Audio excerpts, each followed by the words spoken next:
There we go.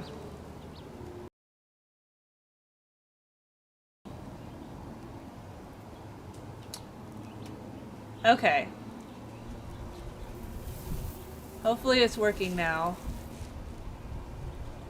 There's like a 40-second delay, so it's gonna take a minute before I can have you guys pop up, probably. Yep, just waiting for it to capture. Okay, cool. So, oh yeah, let me add here.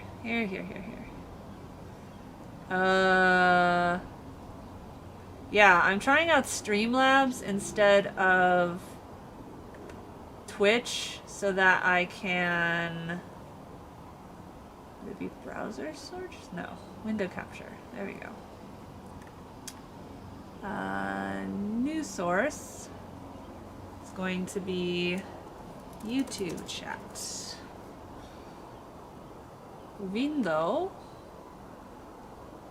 And this one? Yes, I got it. Yay! Yay, everybody, we got it. And of course I'm doing all this with my trackpad. What? No. Mouse instead of an actual mouse. Yeah. Apparently I had no sound, so but now we have sound, so that's good. I don't want top chat, I want live chat. So I don't really know the difference. Like, how do they determine top chat versus live chat? I don't know. Okay, there we go. Okay. Yes. Okay.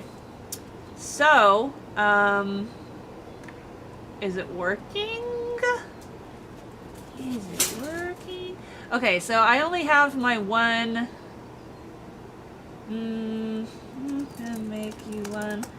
I'm asking you guys to mute rather than ban preverts unless they keep repeating. You can hear me? Okay, good. How do I make someone a mod?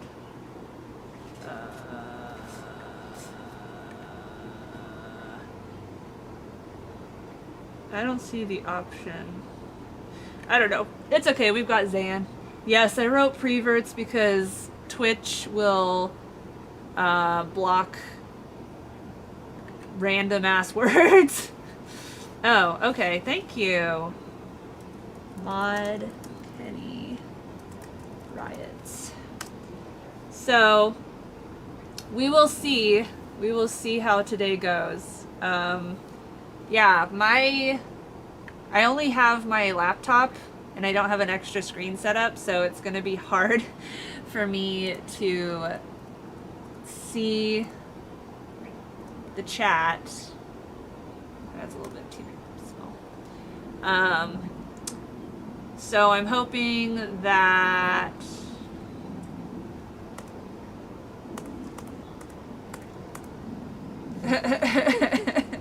that's a little too small. I don't know. So yeah, we'll see how it goes. I don't want to have my my computer too close to the hot tub for obvious reasons. But yeah, let's test this out. I do want to go pee one more time too, because it's really annoying having to get out of the hot tub to go pee. Alright. Tell me, type in your favorite vegetable as soon as you hear this so that I can determine the stream delay. I'm also just using Wi-Fi, so... Well, I have it on a step stool. Like, I'm not even on screen, but okay. So if you guys want, one of you guys can call in and be a you know, have like audio, whatever you call it.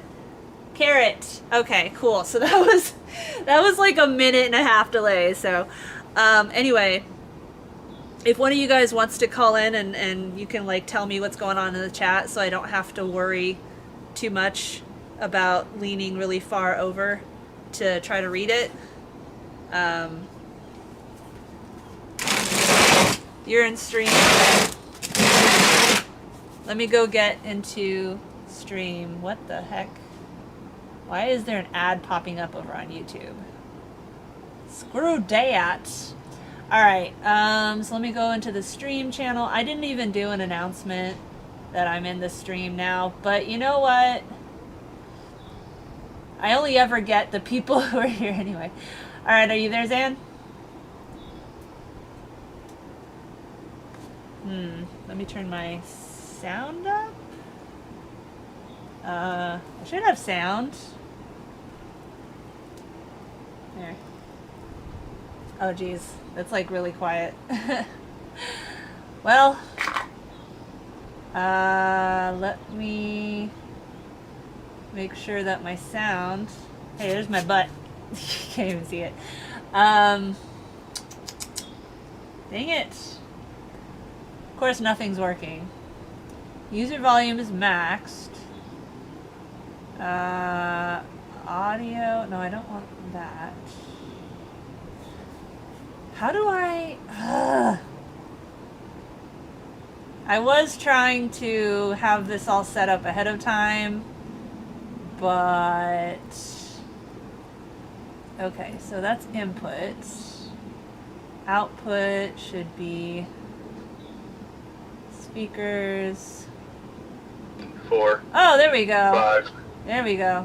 There we go. Okay, yeah, for some reason Discord had the wrong thingy selected. So, okay. So let me open up my chat room windows. The sound is fine, it's not me. Oh, okay. I can hear you fine. All right, let me, you're actually, you're a little bit loud, so let me, All right, I can turn myself down. Oh no, it's me. I have your audio up, so. There. Oh, all right. There because you couldn't hear me before. Yeah. Okay. All right, so you have both the YouTube and the...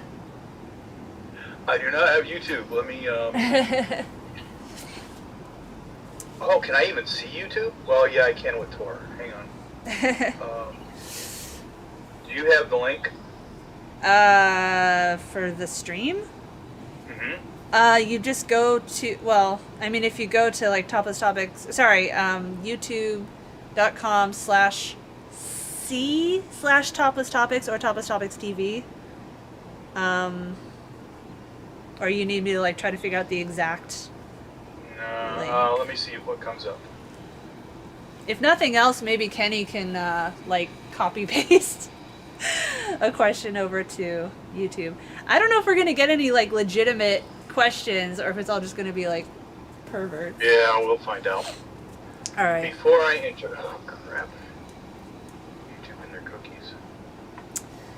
All right, let me carefully move my laptop a little Don't bit ask closer. me anything. Don't ask you I gotta anything? Yeah, it's, hang on, I gotta mute this one too. Alright, trying out Streamlabs, works fine, from Kenny. Except now I can't hear you. Are you making noise? No. Okay. Can you hear me now? Yes. Okay, cool. Well, I am gonna go... It's faint? It's very odd because both videos are not in sync with your voice. By like differing amounts. Weird. I don't know. Maybe it's a Streamlabs thing. Well, whatever. We'll figure it out another time. I'm gonna just see if I get banned anyway. Yeah. Because I get so banned. Far I've seen much worse, so I think you'll be fine. But when has that ever been fair? True. Well, your audio that you're hearing right now is probably coming through Discord. Yes. The stream, I had to not turn all the other ones out. Yeah, not the audio from the... So my stream. audio basically doesn't have a delay, but my video has like a huge delay. Yeah. Well, I mean, that's okay. So it's okay. Yeah. Yeah. Okay, I'm gonna go to the bathroom. You guys think of some ammas while I go, and I'll be right back. Well, wait, you What? you can't talk in chat, can you? I gotta type for you, don't I? Yeah, I mean, I can lean over and type if I really have to. But Well, Kenny should be a mod in both, so if we Yeah. really have issues, we can block. Well, I want to mute, not block them, because Yep. might as well use them for the views. All right, I'll be right back.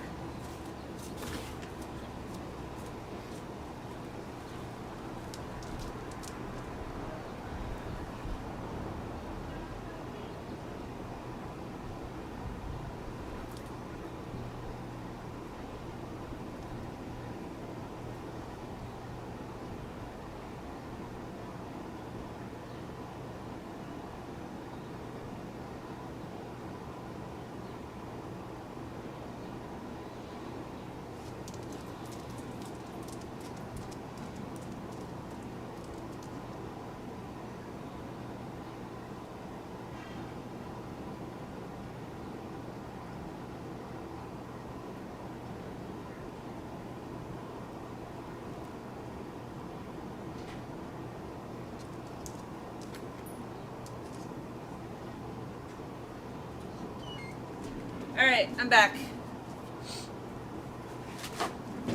So, everything's good? Discord audio, yeah. Probably, okay. So I'm gonna try to get the lid off. I should probably, here, let's angle this down a little bit. I just keep thinking about that one streamer that I saw going one of the times before I started my stream, who was wearing a freaking tiny little bikini and, come on, open the right chat. No, you. Okay. Anyway, she was wearing a little tiny like bikini with her boobs like busting out, and she was all oiled up, and she was just sitting there in front of her, you know, like in her bedroom. And I'm like, wasn't the whole thing about Twitch supposed to be that you had to be in the hot tubs category to be allowed to be wearing a bikini? But of course, when have rules ever been, you know, sorry, I was reading. When will, you know, when have rules ever been the same between people? I didn't get a drink. Do I really need a drink? I don't know. All right, I'm gonna try to get the lid off. Usually Matthew does, and this thing is like super heavy. Ooh, Yeah, but they've always smells. had that body painting category. I don't know if it's a category, but body painting, and all Yeah, they do is have a which it's like, pasty on yeah. and a coat of paint.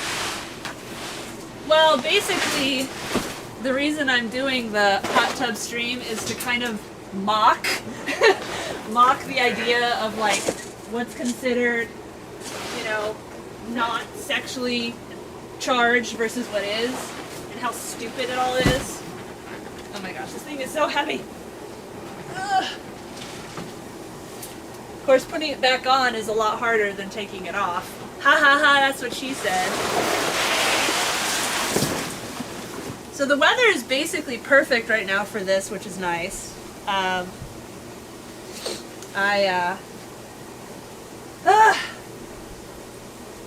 It's been like either super cold or super hot. Today's like the first really nice day. But read the comments to me when people post them, by the way. Yep. More and more, honestly, a lot of the stream in this category end up in there to mock it, from what I've heard. Yeah. But then, of course, you run into, what do you call it? Like Poe's Law, where it's like, are they actually mocking it or do they actually believe that kind of thing? The dogs are out. They're probably going to scratch to go back in, but my dad is home, so hopefully he can take care of it. I think my cat's out there, too. She's not allowed outside, but I have to have the door slightly open to get the extension cord through. So, yeah. Anyway, Yeah, all that's right. enough right there. So I don't know if you'll, here, I'm going to try to get a little bit closer. I debated bringing out my podcasting mic and all that, but I was like, man, I'm already dealing with a fair amount of cords. I don't really want to. Haha, that is hot. As it's supposed to be, I guess. So, all right, I officially can't really see my cords. So many cords. All the cords. Yeah, I officially can't really see my computer anymore, so I'm now entirely in your capable hands, Zan to let me know what the people are saying. An amazing view of the corner in the wall. Yeah, it's delayed. I can see the, like, I mean, I can see where the camera is and stuff. I just can't, read the chat because it's too far away. So my outfit, as you can see, whew, holy shit, that's hot. As you can see, my outfit is not, color scheme is not the same. I actually had to hunt to find any kind of bathing suit. First time chat. Okay, what'd they say? Mariana Storm, cables and water, an amazing combo. Yeah, exactly. Well, I kind of had the idea to do this very, not suddenly, like, okay, so yesterday I was getting, was it yesterday or Tuesday? I can't remember. Anyway, we were talking about like the hot tub or whatever, and Zan jokingly was like, oh, this is a perfect opportunity to do the hot tub stream. But then I was thinking about it and I was like, why the fuck not, right? You know, again, like the one guy was saying, it seems like most people using this category, I don't know, I don't really watch other streamers except for a couple of, like Trisha Hirschberger and Felicia Day, actually. I watched her one time. I thought it was kind of interesting that she, you know, she's like an actual Hollywood celebrity now, but anyway, like what better illustrates the nonsense of like, somehow this is not, you know, I'm like not finishing sentences. I don't care if something's sexual or not, but the idea that this is less sexual than if I were to be like editing, you know, one of my thumbnails where I'm like, ah! You know, but my female nipples are visible. It's just so absurd. Huh? Penny says, because you skinny dip, that was about a minute ago. Yeah. And Chris Bryant says, I haven't used a bathing suit in so long.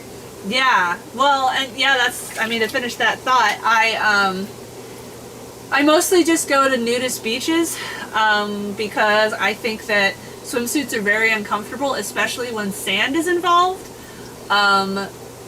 So that's like, you know, all the nudists will ask me like, you know, why aren't you naked more often? And it's like, first of all, because I can't even be topless in public. You know, my husband can, my sons can, my dad can, but I can't. Even when it's 110 degrees outside, she says, in a hot tub. But yeah, I think bathing suits are basically the only time I will actually be naked because I think they're so uncomfortable. And also because it's just annoying, like going between my house and not. Like even my freaking kitchen has this big old window looking out on the street and people are always walking their dogs past it, and I don't really know what the legal rules are as far as being naked in your own home. I would think that it shouldn't matter, but it depends how puritanical the judge you talk to is, I guess.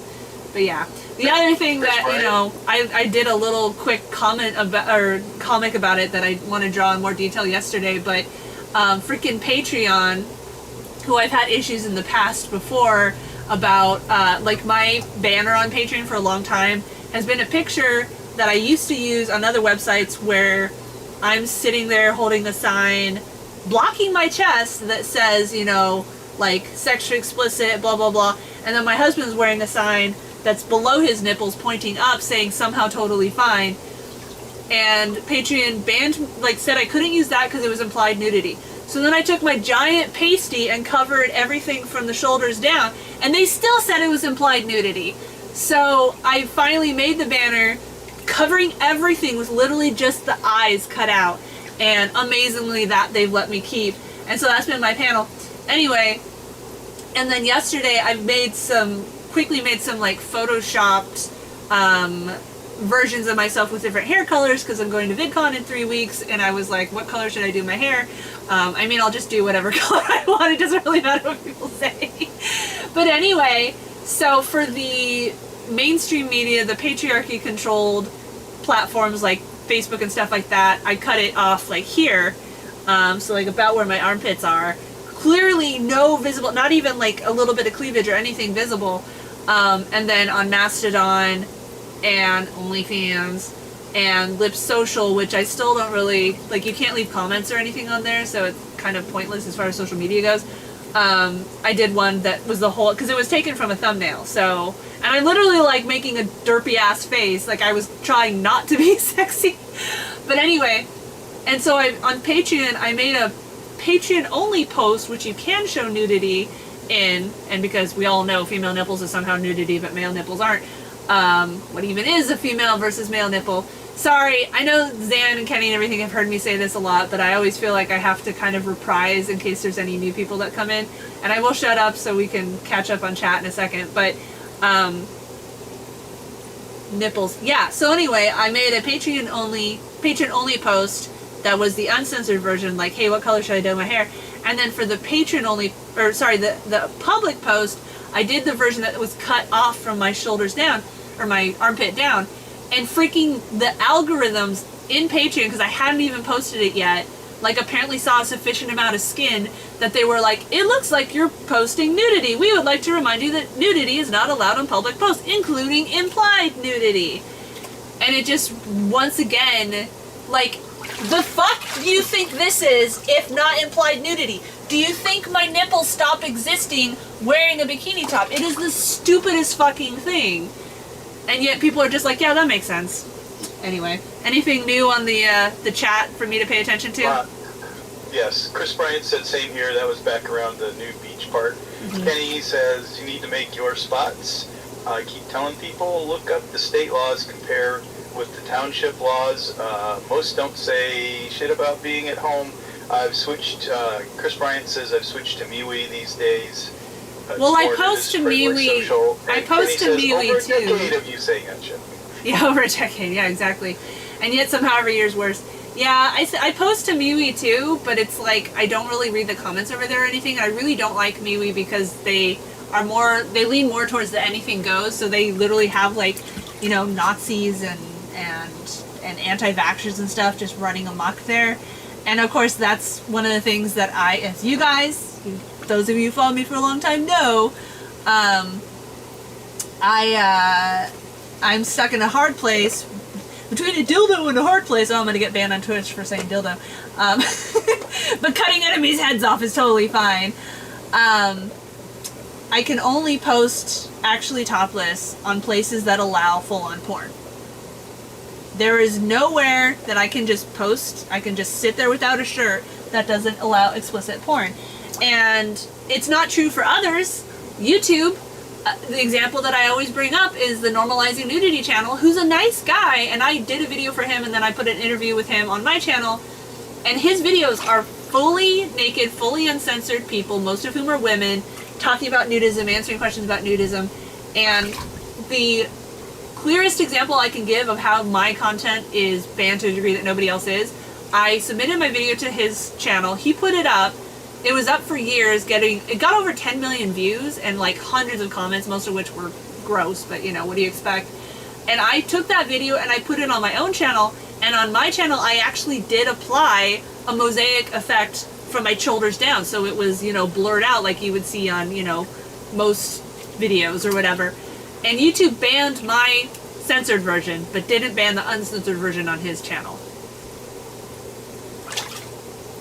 Like, is that not the most clear example of how I am banned to a degree that no one else is?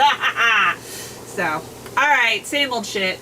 I don't know, like, I don't know if we're gonna get any new people. This feels really weird. Like, I'm always, you know, I don't want to play into the sexualization of female nipples by being sexy, by doing what I consider sexual things, like saying sexual things and, you know, playing bleep, bleep, bleep, bleep, fill in the blank, you know, whatever. But the fact that female nipples are considered sexy, regardless of what's happening, regardless of our consent, regardless of the situation, regardless of what's coming out of our mouth, regardless of, you know, I could be sitting there completely motionless and it would be considered pornographic on the same level as actually doing pornographic stuff. Which again, just doesn't make any fucking sense to me. Literally, I just want the same rights as men. Can I just be topless in every situation that males are? That's why Twitch's hot tub category really pisses me off, because for years, Twitch was the only mainstream platform that theoretically banned all nipples, including male nipples. And again, male-female nipples is an idiotic concept. But they said that if it was like a beach situation and there were people behind you without, you know, like a guy without a shirt, it was okay. And I guess people kept exploiting that. So then Twitch's solution was to come up with a, you know, pools and hot tub category. And wouldn't you know it, people who look male are allowed to be topless, but people who look female aren't. And it's just like, that's the kind of thing where I'm saying, like, it feels like every year is worse. Like, even though in progressive spaces there's more conversations about, you know, sex work is work, although that's a pretty far leftist opinion. The average, you know, Bernie bro or whatever is not going to support that. They're going to say, like, oh, you know, they're going to be a lot of slut shaming and stuff like that. But even as that becomes more normalized in certain leftist corners, by the way, there's no way I'm going to be able to stay in this hot tub for what is it, a 3-hour stream without, like, dying, because I'm going to be so pruny. Matthew put way too much chlorine in it. Yeah. Anyway, same old shit. Okay, is there a question that we can talk about? And by the way, please feel free to not make it a sexual question. I would much rather talk about, like, video games or art or, like, you know, politics that go beyond female nipples. So don't feel limited to ask questions like that. How many people, does it say how many people are allegedly in the chat? 17 right now. 17, wow. Mayana Storm says female nipples on a dude's channel are male nipples. Facts. That's back from the normalizing nudity thing. Chris Bryant says the news blogger has a YouTube channel that has her fully nude, so I can't imagine why you get bans. Oh yeah, it's not fair. It's not fair. Kenny says because she amassed a ton of trolls and haters over the years, so he got that. Especially on TikTok now, because for some reason I seem to attract tons of right-wingers on TikTok. I can't get any leftists. All my comments are just right-wingers screaming at me. Seraphony, context is everything. Agree. Kenny, it took a while for her to even own that was a factor. Maya Storm, so are random AMA question submissions allowed now? Yeah. Maya Storm, imagine you could have the perfect sandwich made for you by your best friend or a friendly robot or something, so you wouldn't need to worry about the prep. What all would be in it? And Kenny says you barely accept it. You keep talking about how you can't post anywhere that doesn't allow porn, but sex workers have the same issues you have. So I'm not saying sex workers don't. Like, I mean, they, you know, they can't explicitly they post. Now they're with that Cessna Boston crap. Yeah, Chris that Bryant, too. have you played the Spider-Man games for PS4?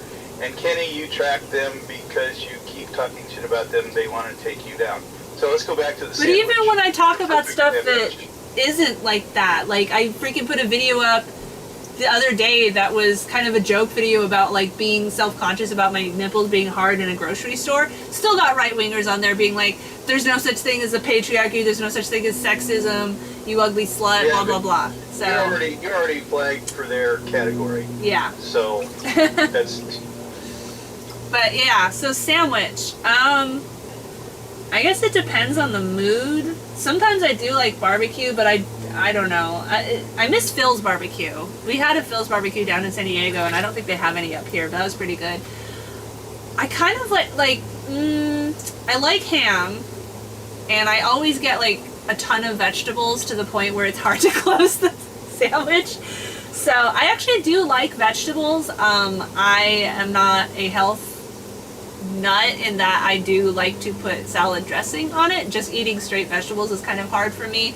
But yeah, probably something like a Cobb salad, but like in sandwich form. But as far as best friend goes, I don't really have any. Well, at least outside the internet, I don't really have any friends. Maybe my husband, who is actually a decent cook, so that would be fine, I guess. Yeah, something like a Cobb salad with ham in sandwich form. On wheat or sourdough. Never white. White is boring and gross and bad for you. So Spider-Man, not on PS4, but on PS5, I did play a little bit of a Miles Morales game. I didn't play long enough that it started to feel second nature to me, the controls. I still struggled to try to get the combat flow down, and I don't know, for some reason it didn't really click for me yet, so I had a hard time, and so I kind of gave up on it quickly. I'm also very bad at finishing games, even series that I love. Like I'm playing Breath of the Wild again now because I never actually beat it all the way.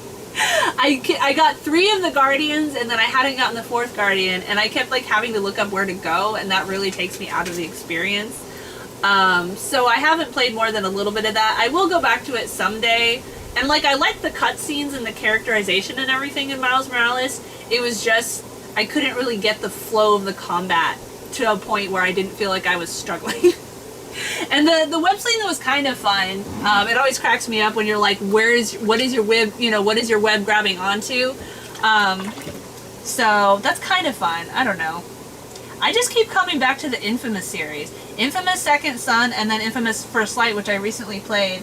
I feel like those games have the most fun flow as far as like combat and movement and like moving from movement into combat or whatever. I haven't played Forspoken yet, and I know I'm like going on about all these other games, but you got me talking about games.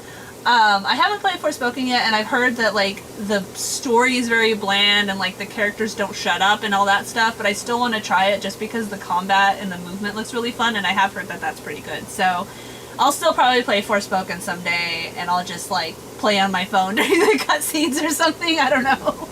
Alright, there's the end of that. Alright, more and more, not so much a question, but a comment. I've followed you for years, and I've always appreciated what you do. Aw.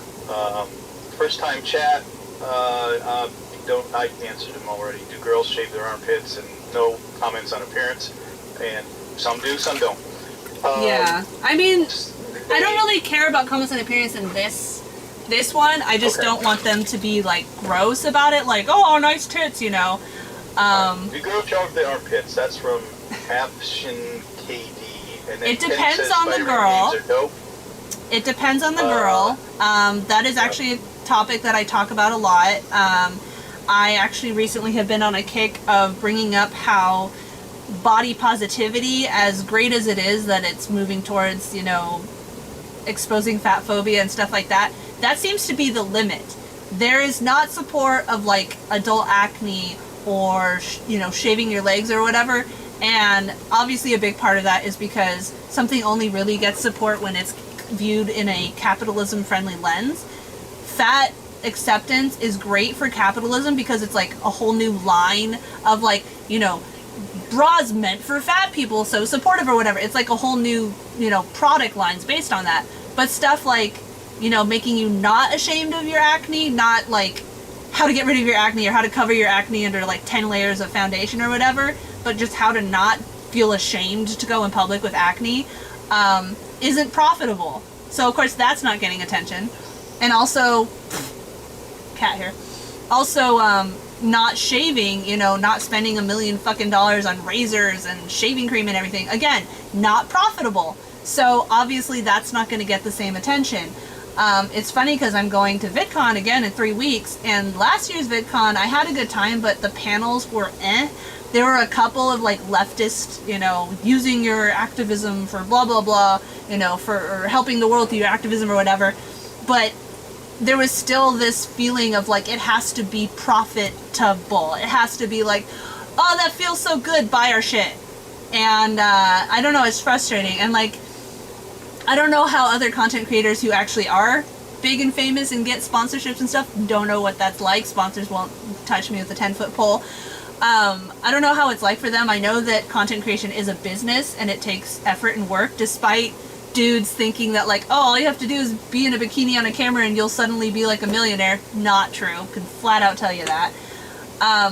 It is a business, but at the same time, like, one of the reasons that I have not grown as much as I could have, and yes, I do go onto rambles based on any question. That's how I roll. Sorry. Sorry, not sorry. Anyway, one of the reasons I haven't grown is that I really don't try to exploit this commercialization of female bodies. Again, this is very unusual. This is me actually kind of like satirizing the absurdity that somehow this is allowed, somehow this is not implied nudity, but like a video cutting off at my shoulders is implied nudity. Like, it's so fucking stupid. Anyway, I know that when content creation is your business, you have to be conscious of what you can do or say that will put off sponsors. And again, normalizing female nipples and body hair and acne and stuff like that there's not a margin for profit, at least not that I can think of off the top of my head. So you're not going to find sponsors who are cool with that. In fact, you might lose sponsors based on that, because they're going to be like, oh, she's saying that, she's saying we shouldn't be ashamed of acne. Well, there goes our clear cell. I can't think of the name of any of those anti-acne things or whatever. You're gonna lose sponsors. So back to body hair shaving. I actually have a really old video that I did on that subject, and my thoughts are basically the same. I'm fine with people shaving. I'm fine with, whatever your preference is. I'm not fine with society saying you have to do this to be allowed in public. I am thinking with VidCon, like, my legs are still quite hairy. I have not shaved in, fucking, I don't know, 6 months, something like that. It can feel nice to have shaved legs for like 2 days until it starts getting all prickly, and, if you get cut or whatever. Waxing is painful. I've done it a couple of times, and I guess you're supposed to like do it every month for it to start staying hairless. If you just do it once a year or something like that, then your hair just grows back anyway, so it's kind of pointless. It's also expensive. So I don't love that, but even if it was perfectly easy and free and everything to like get my legs waxed every week or whatever, I still wouldn't do it very often, because I resent the implication that I have to be shaved to be allowed in public and online without getting shamed. And the final part of that pisses me off is also, why can I not just fucking exist without men sexualizing it? Why can I not just have hair or not have hair without having gross ass men every single time? If I post anything, a video or a picture that has like armpit hair or leg hair visible, I will get comments from men being like, oh, I love nice hairy woman. It's like, Jesus fucking Christ, can I just exist, please, without every part of my body being turned into something that gives some guy, spank bank material. The end. Oh, it's hot. I gotta sit out. I think of it like my beard. I mean, it's my choice. Yeah. And if you're close enough to me for your opinion to matter, or I want to please you or something, then maybe I'll take your thoughts into consideration. Anyway, okay, Kenny, the Spider-Man games are dope. Also, can't wait for the sequel. Chris Bryant says, same here, Kenny. Chris Bryant. You don't have to read if they're just having a conversation among themselves. Yeah, okay. Have you ever played Red Dead Redemption 2? Yes. And Benny says, good question. When did you decide to stop shaving your armpits? Bad question. Do you think hair pits are sexy? Do you want me to stop there? Or yeah, stop there. Okay, so Red Dead Redemption, I did. I played the shit out of the first one. I loved it. I really loved the like bullet time or whatever it's called, where you like slow down and you can select different targets. I played a lot of Red Dead Redemption 2. I didn't finish it, and it's not anything like wrong with the game exactly. It's just that I have a really hard time staying interested in a game long enough to finish it, especially since it's really hard for me to pass up side quests. That's part of why I kind of gave up on Death Stranding too, because I just couldn't help myself feeling like I had to take every side quest, which of course are very repetitive in Death Stranding. And it's sad because I love like weird sci-fi humor like that, and not humor, weird sci-fi, eeriness like that. But anyway, so I played a lot of Red Dead Redemption 2. I loved the story and the characterization and stuff like that. It was a challenge because it's a violent game, and my kids are pretty much always home. They're at school and daycare right now, but they're both getting out of that on the 16th of June, and then they're going to be home 24/7 for 2 months. So we'll see how that goes. So it's hard to find time to play a violent video game, because I don't think that games make people violent, but I do think that on impressionable young minds, I don't want to normalize gun violence. That is something, let's get political here. that is something that is on my mind pretty frequently. I'm glad that I don't live in like Texas or Florida or one of those truly fucked up, backwards ass pro-gun death states. But you know, it can happen anytime, anywhere. Even, you know, even in California, fucking bugs. Even in California where, you know, guns are a lot more regulated. And it really disturbs me when the kids will be like, I shoot you. Like, I don't let them talk like that. I say, like, blast. And Trisha Hirschberger apparently says that, too. I talked to her a little bit, and she was like, yeah, we don't say shoot, we say blast around here. And it's something that I really get on my kids' case about it. Like, they'll say gun, and I'll be like, don't say gun. And Aiden's like, no, it's a healing gun. I'm like, I don't care. Call it a healing wand. Call it whatever. So, yeah, it's hard to play games like that. It's hard to play, like Resident Evil and stuff. Like, I mean, I only play Resident Evil on streams anyway because I get scared easily, and I'm like, well, if I'm gonna get scared, I might as well make content out of it. Even though I like the storylines and stuff of Resident Evil, I just am very sensitive to jump scares, and also I'm terrible at conserving ammo. I just want the thing to please be dead and not come back and get me. And I also, you know, like Dead Space, I want to play it. I played the other ones before, but at the same time, like, them popping out of the panels or getting trapped with them in an elevator, or like having it start out like cutscene, it's right next to you and you have to like shoot it before it gets close to you. No. I actually did fan art a long time ago of the baby with the tentacles, and Isaac is like petting it and there's like a heart symbol over those. Those I think are kind of cute in a really weird way, but the exploding babies with their like backs flipped backward, those really freak me out. I do not like those. Anyway, so yes, I do want to play more of it. Like, my dream is basically to be able to just like live stream all day, play video games all day, you know, who doesn't want that? I guess people that don't play games, but I just don't know how to really make that happen with my kids being home all the time and me being like the sole person behind, you know, I have you guys like moderating for me, but like the filming the videos, editing the videos, putting them up, blah, blah, blah. And the fact that, you know, my topless quality content gets banned all the time everywhere anyway. I don't know how to make that happen. And I actually said that this is going to be the last year that I try to make content creation a career. If I cannot establish at least some income, at least like $1,000 a month, which is nothing compared to the amount of hours I put into making content.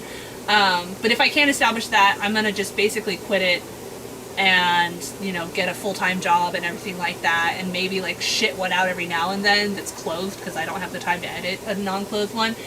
But maybe I can. Maybe this will be the year. But I've been doing this shit since the first year of YouTube's existence, and it has gotten more fascist. It has gotten more anti-women, more anti-sex worker. You know, like, the stuff that I care about is not capitalism friendly. Anyway, yeah. So, I do want to finish Red Dead Redemption eventually, but probably not until I can become rich and famous enough to live stream every day, and then I can stream it, and then I don't feel like I'm just sitting there playing games, you know, for fun. I'm making content, I'm getting paid.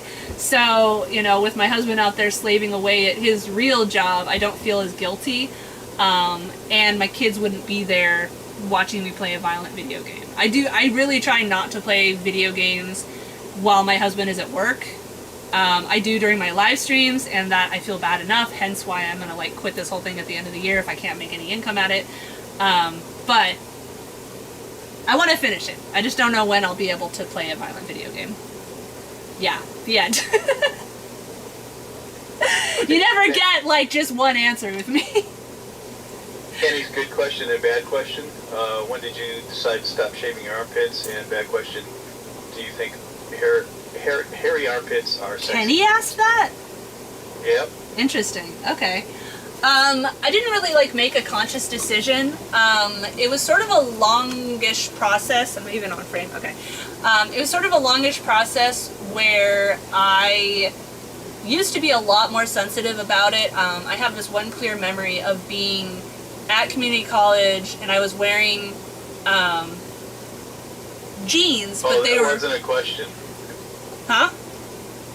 Kenny said that wasn't a question. That was an example for chat. Oh, well, I'm still going to talk about it anyway. I mean, like, that's not even, like, this isn't Ask Me Anything. Like I said, it's mostly just, like, do you think, you know, like, sexy boobs, you know, show us your PUSSY kind of thing. That's what I want to mute.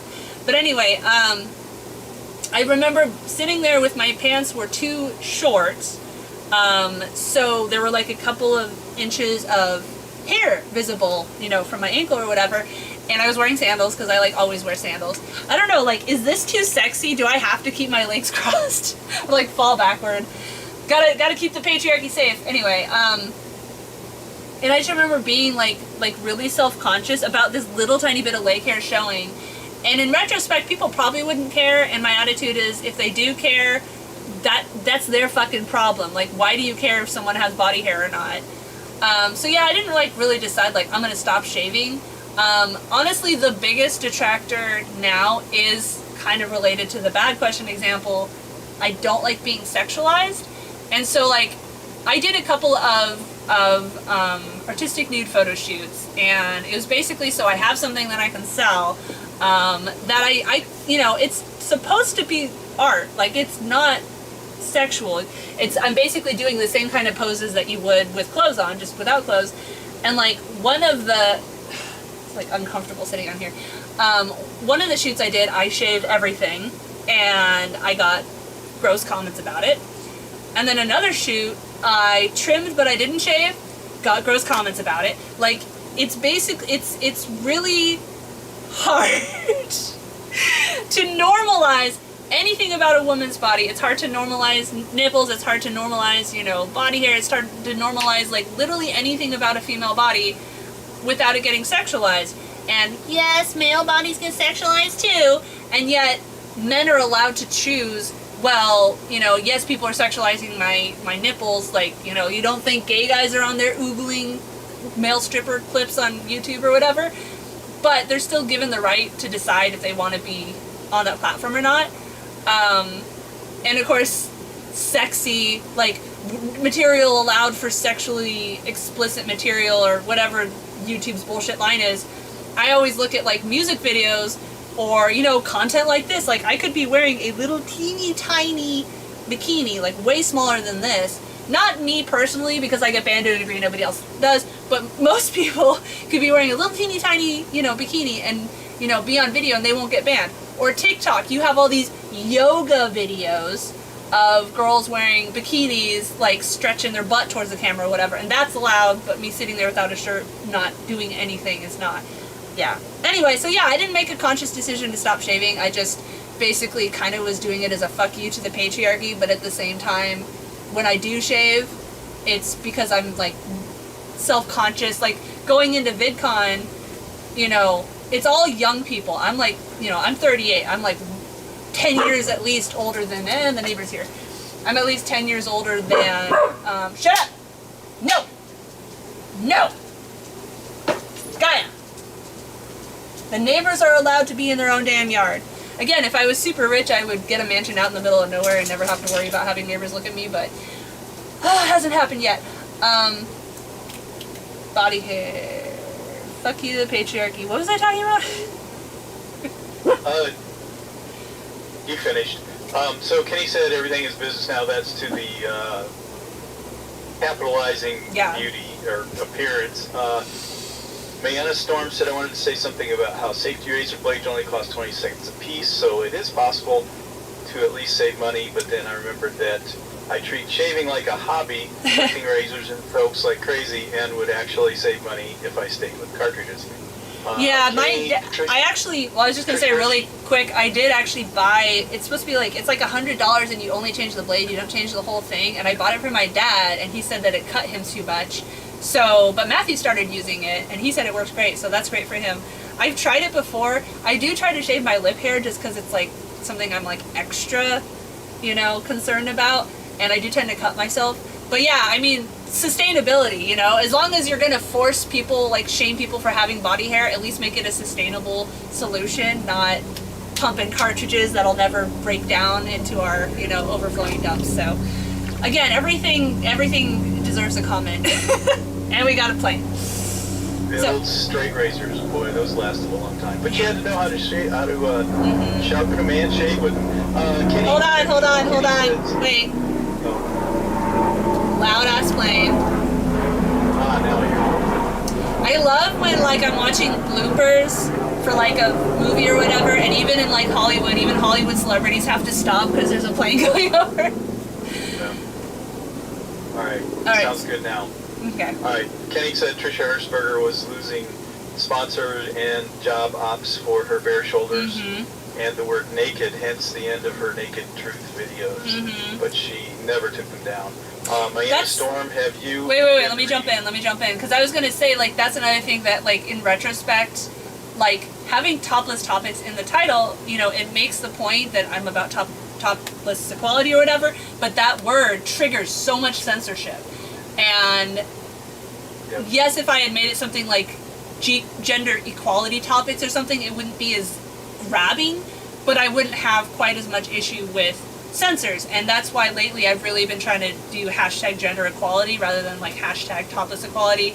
I mean, I still do both on like Mastodon and stuff like that, but like Instagram and everything, again, it's not as much, most people are not going to read that and be like, oh, I'm intrigued.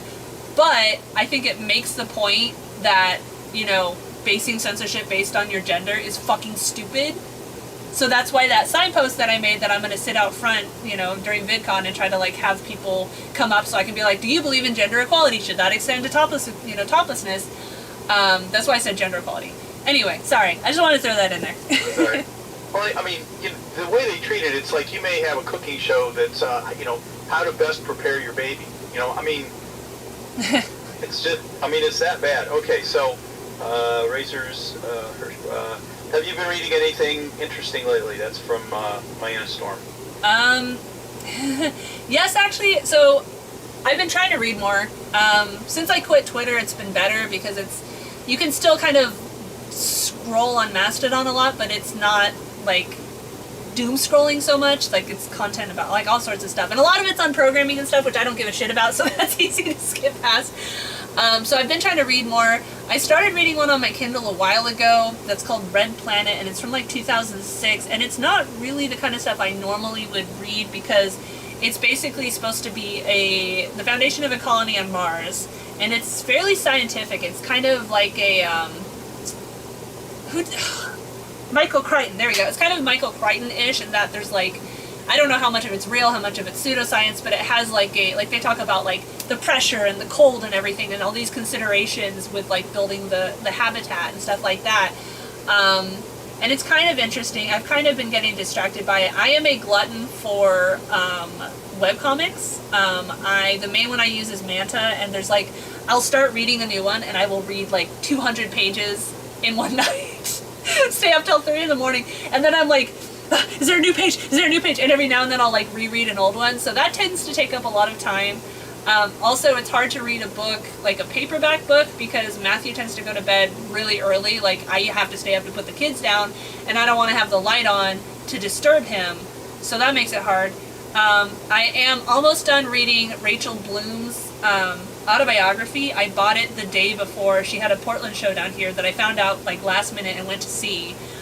She was the creator and the star of Crazy Ex-Girlfriend, which is an amazing show about, it's a comedy, it's a musical comedy about a woman struggling with bipolar, but it's also like romance and everything. It's a really good show. Anyway, so I started reading her book, and at the beginning I was like, oh my god, we have so much in common. Like, she was raised fairly wealthy, and she was raised Jewish even though she doesn't believe in, you know, being Jewish, and she did all these theater classes growing up, which I would have loved to do, but none of the schools I went to had anything like that.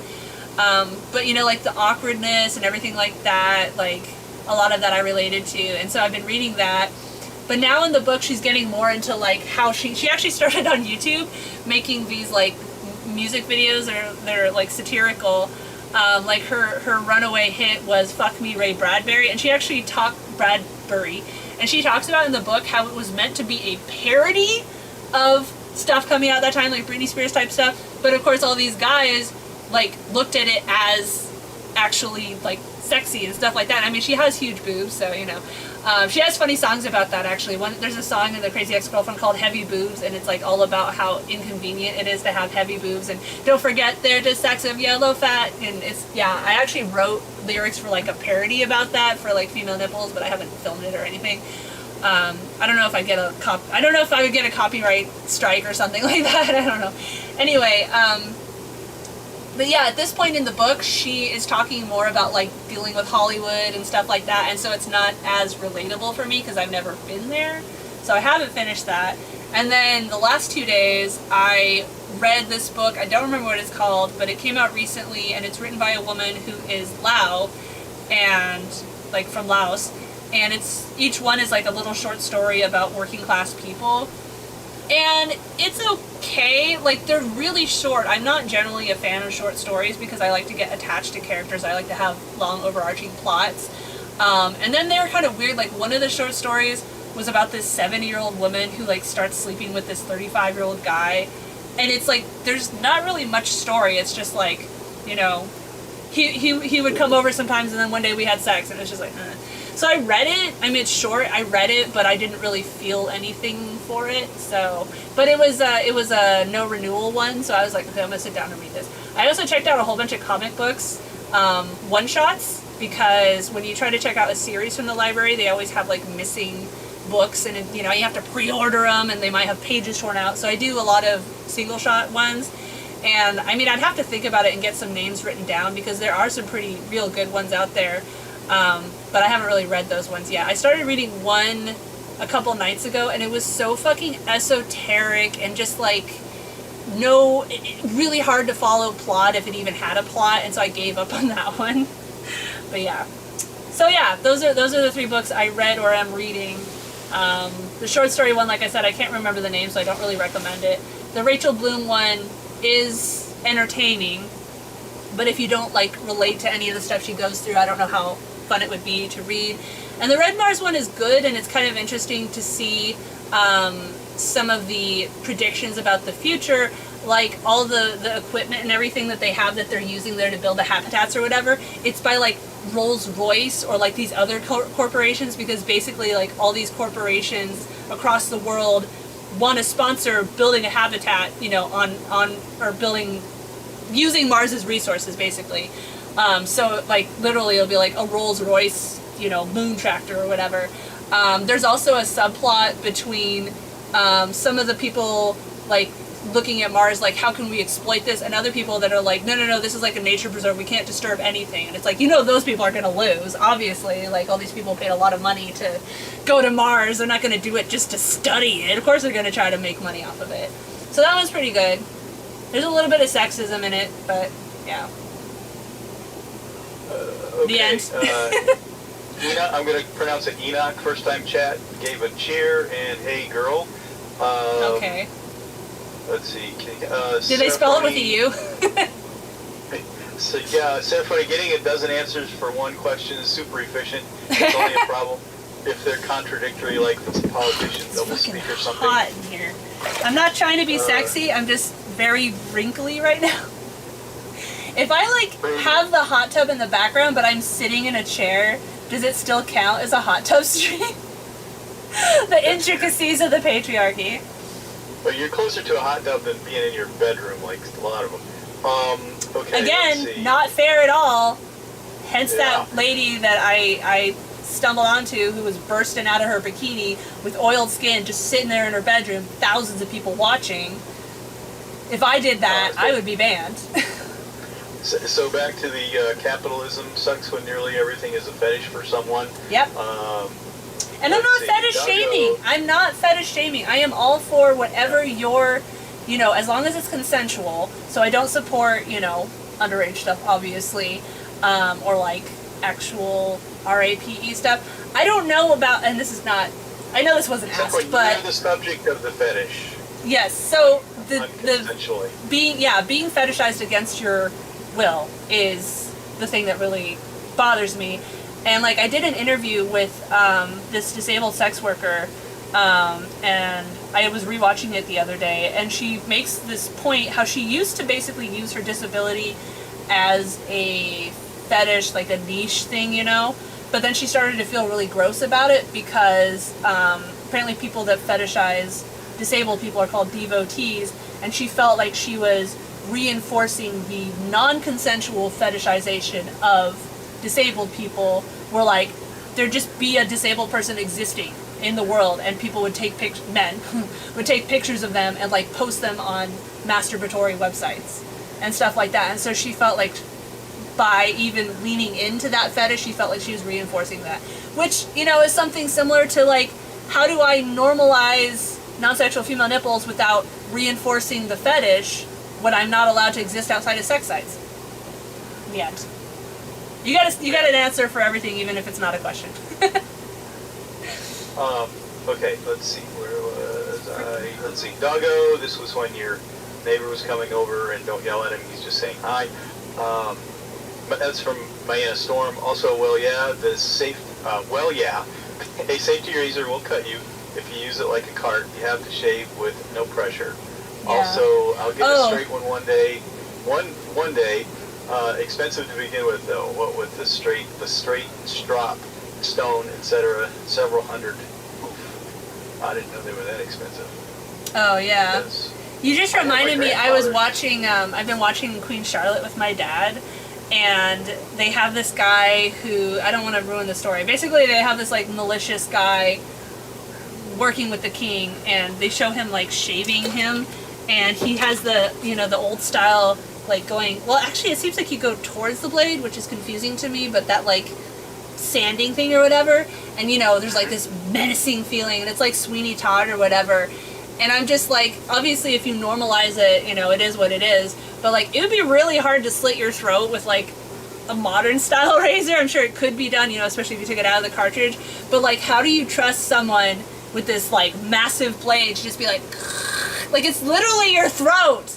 How do you not be like, oh my god, you know? And then again, Sweeney Todd.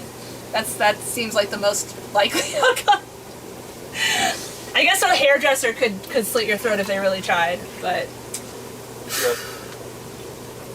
Okay, Mayana Storm, back to the reading at night. You don't need a light on, just learn Braille.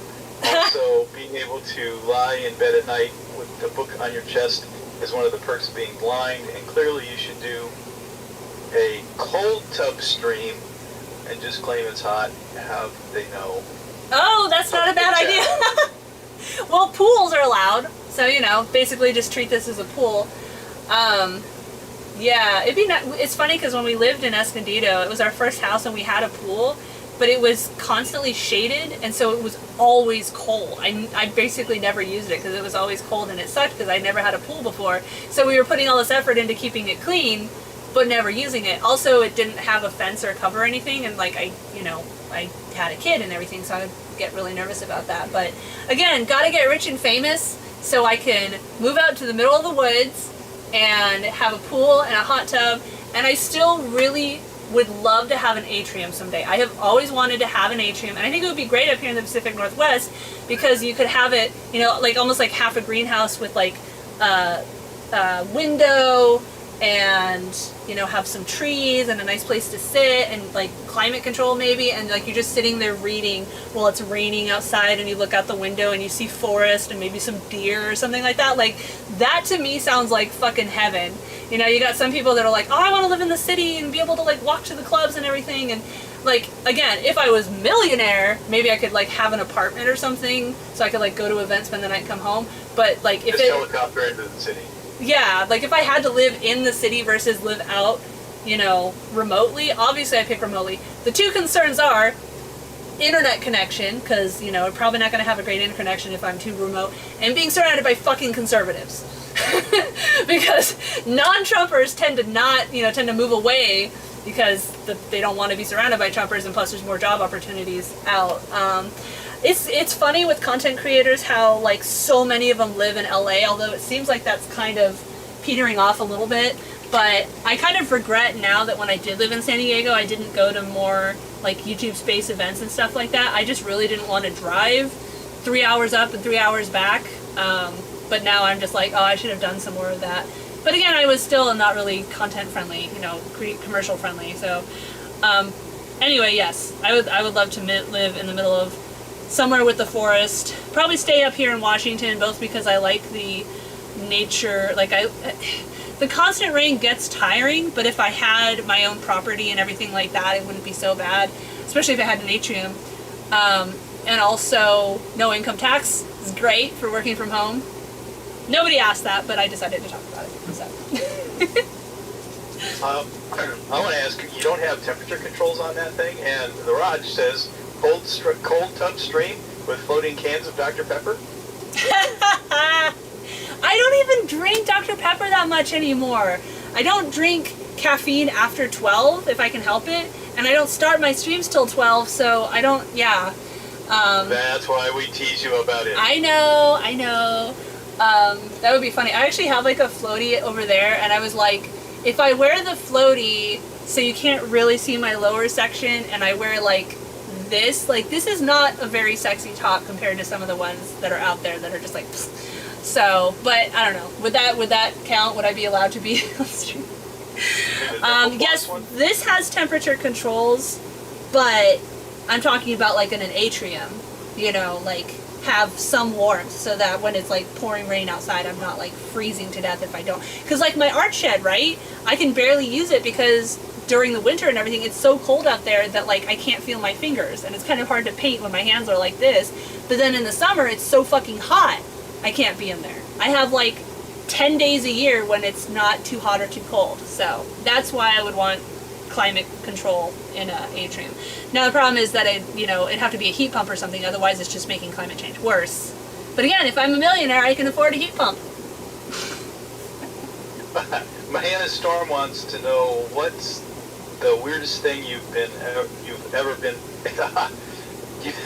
ever bought or been gifted. There we go, I got it out.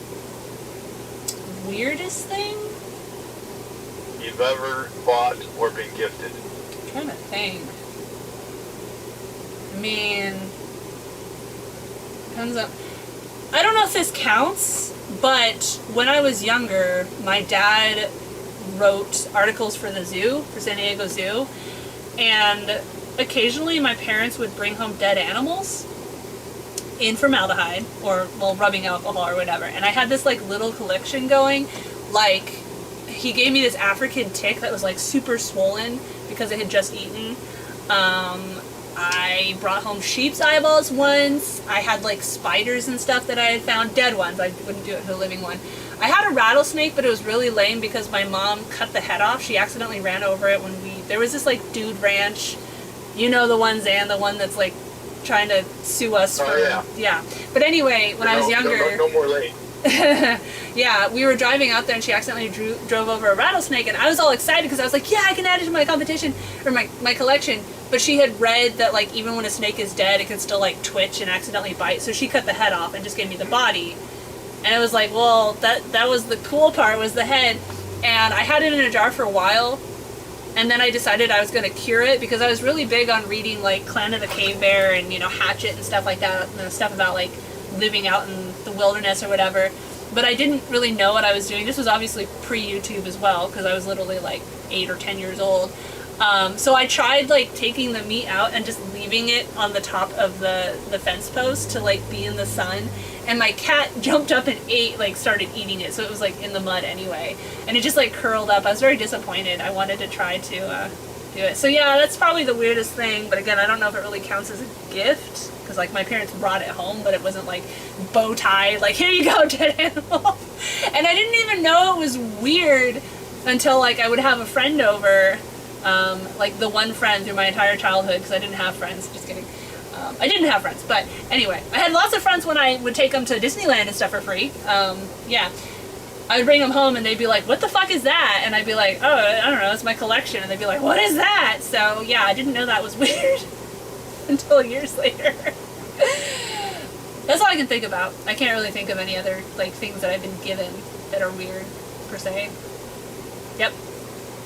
You got a oh wow neat from Diana. Cool. At the beginning of that with the insects. So I have a question. If you want to go on for like the rest of the stream, what's the weirdest thing you've been asked to sell to somebody? Breast milk. Straight up. When I was breastfeeding, because I have 2 kids that are almost 5. Aiden turns 5 the 6th of June, and then almost 7. I would occasionally in videos I would breastfeed because 1, they were always fucking attached, and 2, like it was kind of getting around the, you know, ban on female nipples, except that I'd still get even breastfeeding stuff banned. And so I would get all these comments that were like, we want a video of you hand expressing in breast milk. And the one that sticks out the most is that there was this dude whose username was B_AR, and he would leave comments on everything. He would leave comments on Facebook and YouTube or whatever. And he was one of the ones that I rail about the most, where they follow me for a long time, and for the most part they seem like they get it. They understand my fight for topics equality. But then he DMs me and is like, you know, I don't mean this in a perverted way, but I would love to buy a video of you hand expressing and some of your you know, a bottle of your breast milk. It's not weird or sexual, and since I've been following for such a long time, you know, I hope you'll trust me that it's not sexual and will sell me this. And I blocked his fucking ass. But yeah, breast milk. And like, oh, it's funny, I was watching Working Moms with my dad, and there's a thing right now where one of the characters just had a baby and she's dating this much younger guy, and he's like, you know, let me, this is Twitch, so I'm trying to be a little careful. Let's use some Twitch safe words instead of sexual ones. Let me chop your head off is what he says, and she goes, no, that's gross. But then he's like, no, I'll make it fun. And then she's like, oh, and then they intimate that he chopped her head off. But you know, the sexual equivalent of that. Fuck Twitch, fuck censorship, fuck the patriarchy, fuck capitalism. Anyway, how the fuck have I not got banned yet? This is amazing.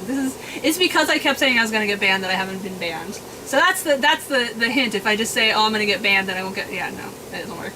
Or you're wearing the appropriate clothing for patriarchy-approved sexuality. Maybe. And of course, if I were to wear this like on a YouTube video or whatever, it'd be like, oh, you're sexualizing yourself, blah blah blah. It's like, no, I'm literally not allowed to exist, you know, without it. This is a webcomic and put it on Instagram. But Mariana gave you it, of course, for the expressing breast milk is the weirdest thing. Yeah. And first time. Oh, someone wanted to buy my leg hair too. Someone wanted to buy my leg hair too. That happened once. Oh. Yeah, they wanted me to shave it and put it in a bag and mail it to them. Again, feel free to have your fetishes, but don't approach someone who hasn't already been like, hey, buy your breast milk here, and like ask or demand it from them. That's fucking rude as shit and demeaning. You know, if you have a fetish, look for someone who's already providing that, you know? Anyway. Continue. We're caught up. Oh, okay. We're caught up. Man, that's boring. Come on, dudes. Give me some I don't know ammas. how that happened. Nobody's even posted in YouTube, like, this whole time. YouTube's probably suppressing me. Have you posted any videos on PeerTube? You know, I've heard you can do that.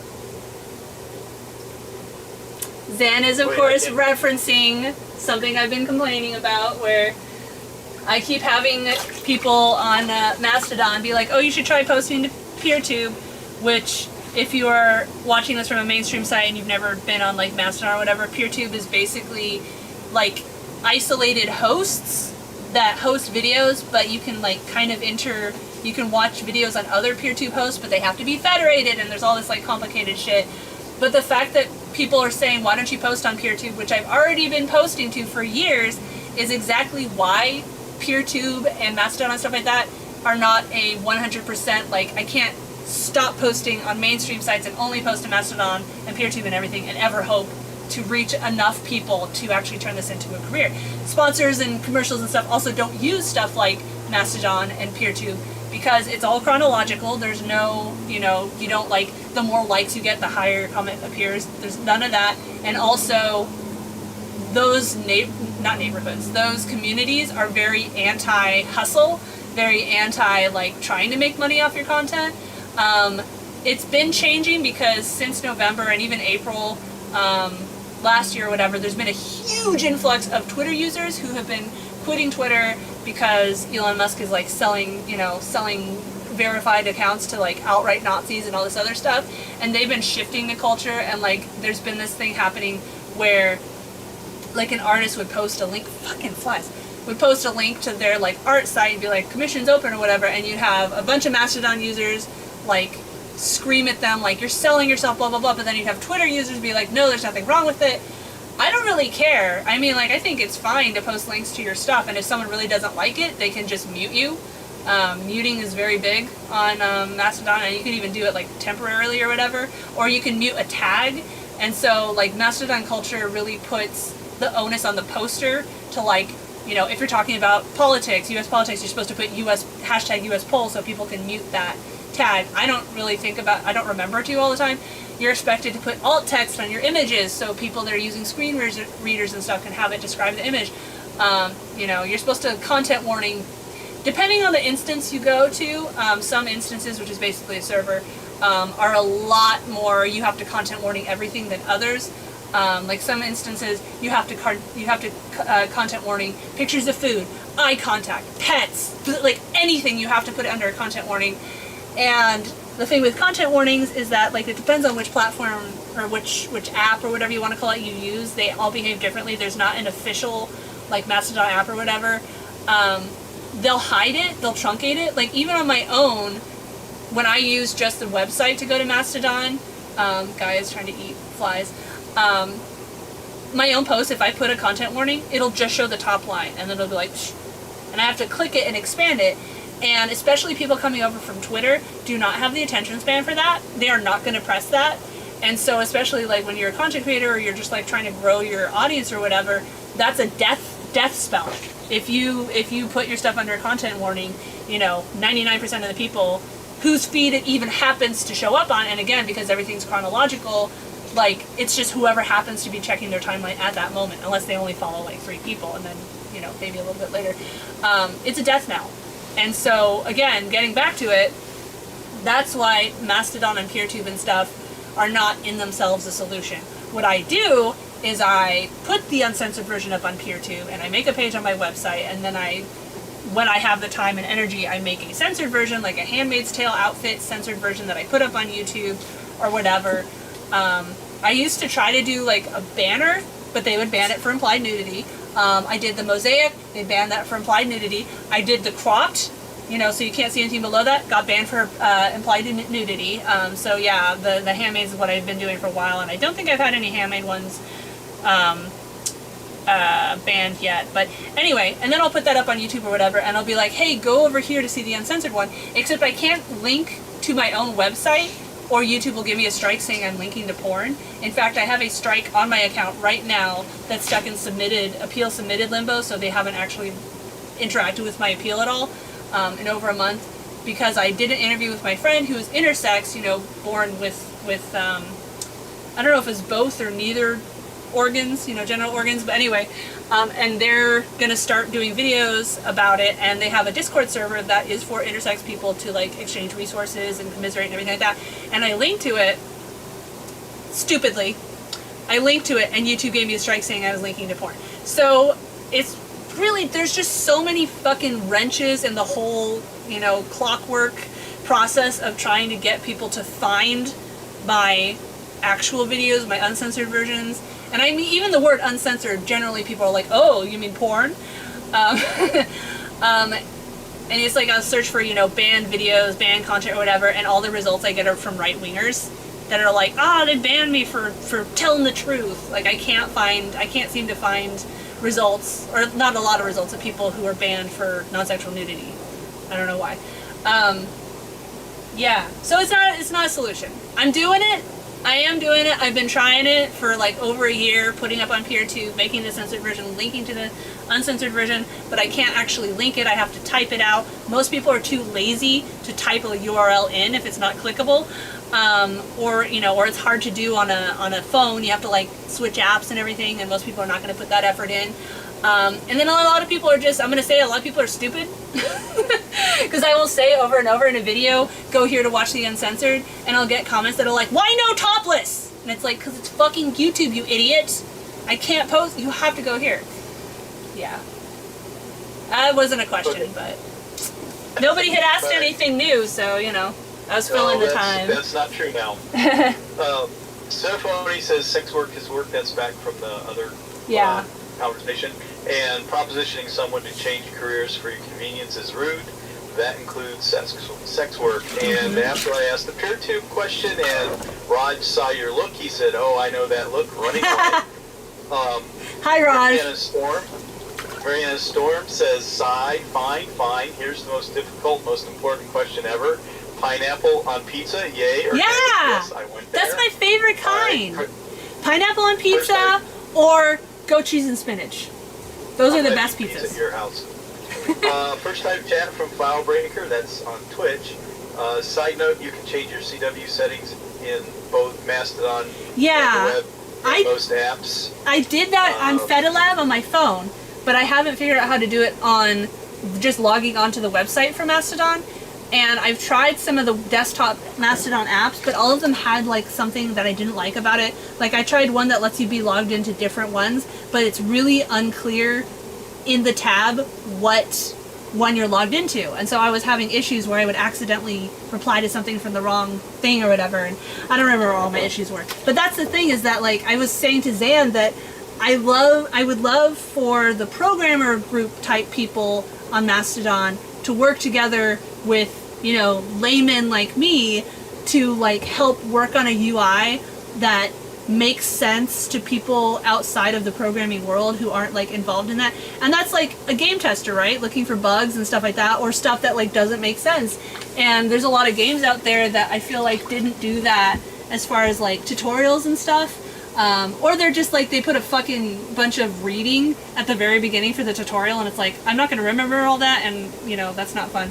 So same thing with like Mastodon, is I wish that I'm here for consulting if you want to have me test out your Mastodon platform and tell you like what parts don't make sense and what parts aren't intuitive and stuff like that. So Okay, anyway. Gut Secret said, hey there. Firebreaker said, maybe say the original version instead of uncensored.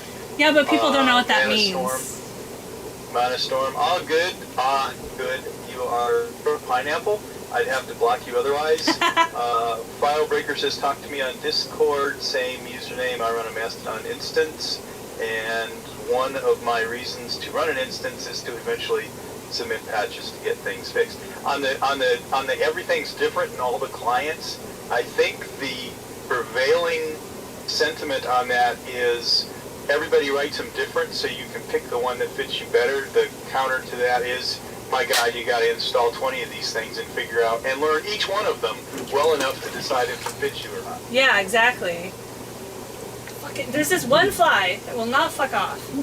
I actually had a zapper thing in here that works pretty well for a while, but I brought it inside because we kept getting flies inside, and it's really fucking hot. I'm gonna risk it. I'm gonna move the camera. I'm gonna get a chair.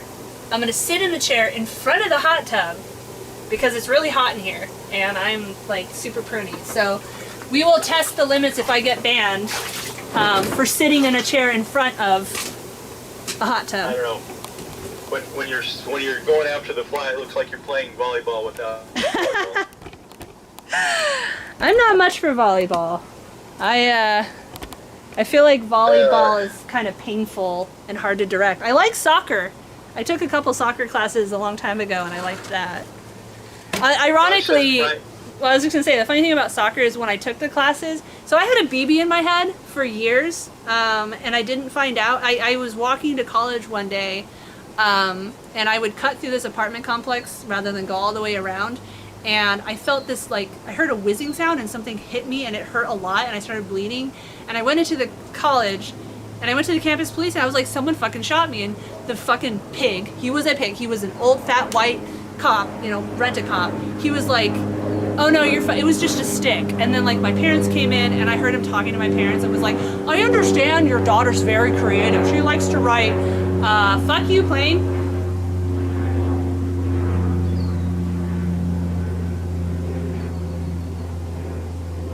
We don't even have an airfield around here, so I don't know why we have planes all the time. Anyway, so he was talking to my parents and he was like, I understand that your daughter likes to write stories. Do you think she's making this up?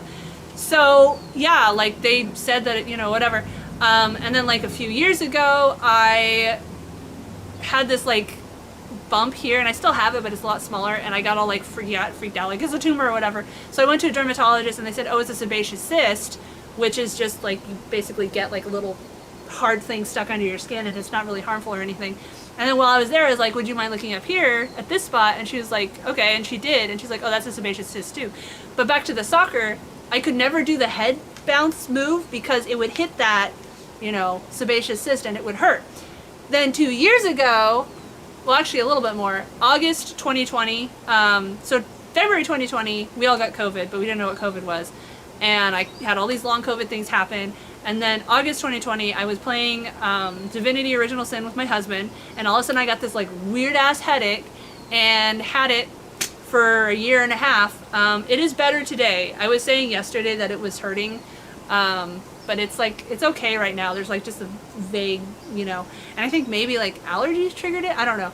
But anyway, and so we were trying to figure out why I had this headache, and they had me go in for an MRI, and the MRI people were like, oh, there's a piece of metal in your head, because it was like obscuring the whole thing. And I was like, what the fuck? And so they're like, yeah, there's like a little piece of metal. And I was like, it's a BB. I fucking knew it. It's a BB. And so I went to go get it taken out, except that this was at the end of the year, and I had already used up my, my health insurance deductible or whatever, so I would have had to pay out of pocket. So I decided to wait a few months for the next year to get it cut out and then go back and get the MRI, because when you get an MRI, if there's metal, it like won't show anything. So yeah, American healthcare system. But yeah, I got it taken out. I still have it in a little jar. It's a little rusted, but yeah, I have that fucking BB that was in my head for 20 years. Fucking cop. Oh, your daughter made it up. Yeah. ACAB. Anyway, not for that, for the murdering black people mostly, but ACAB nonetheless.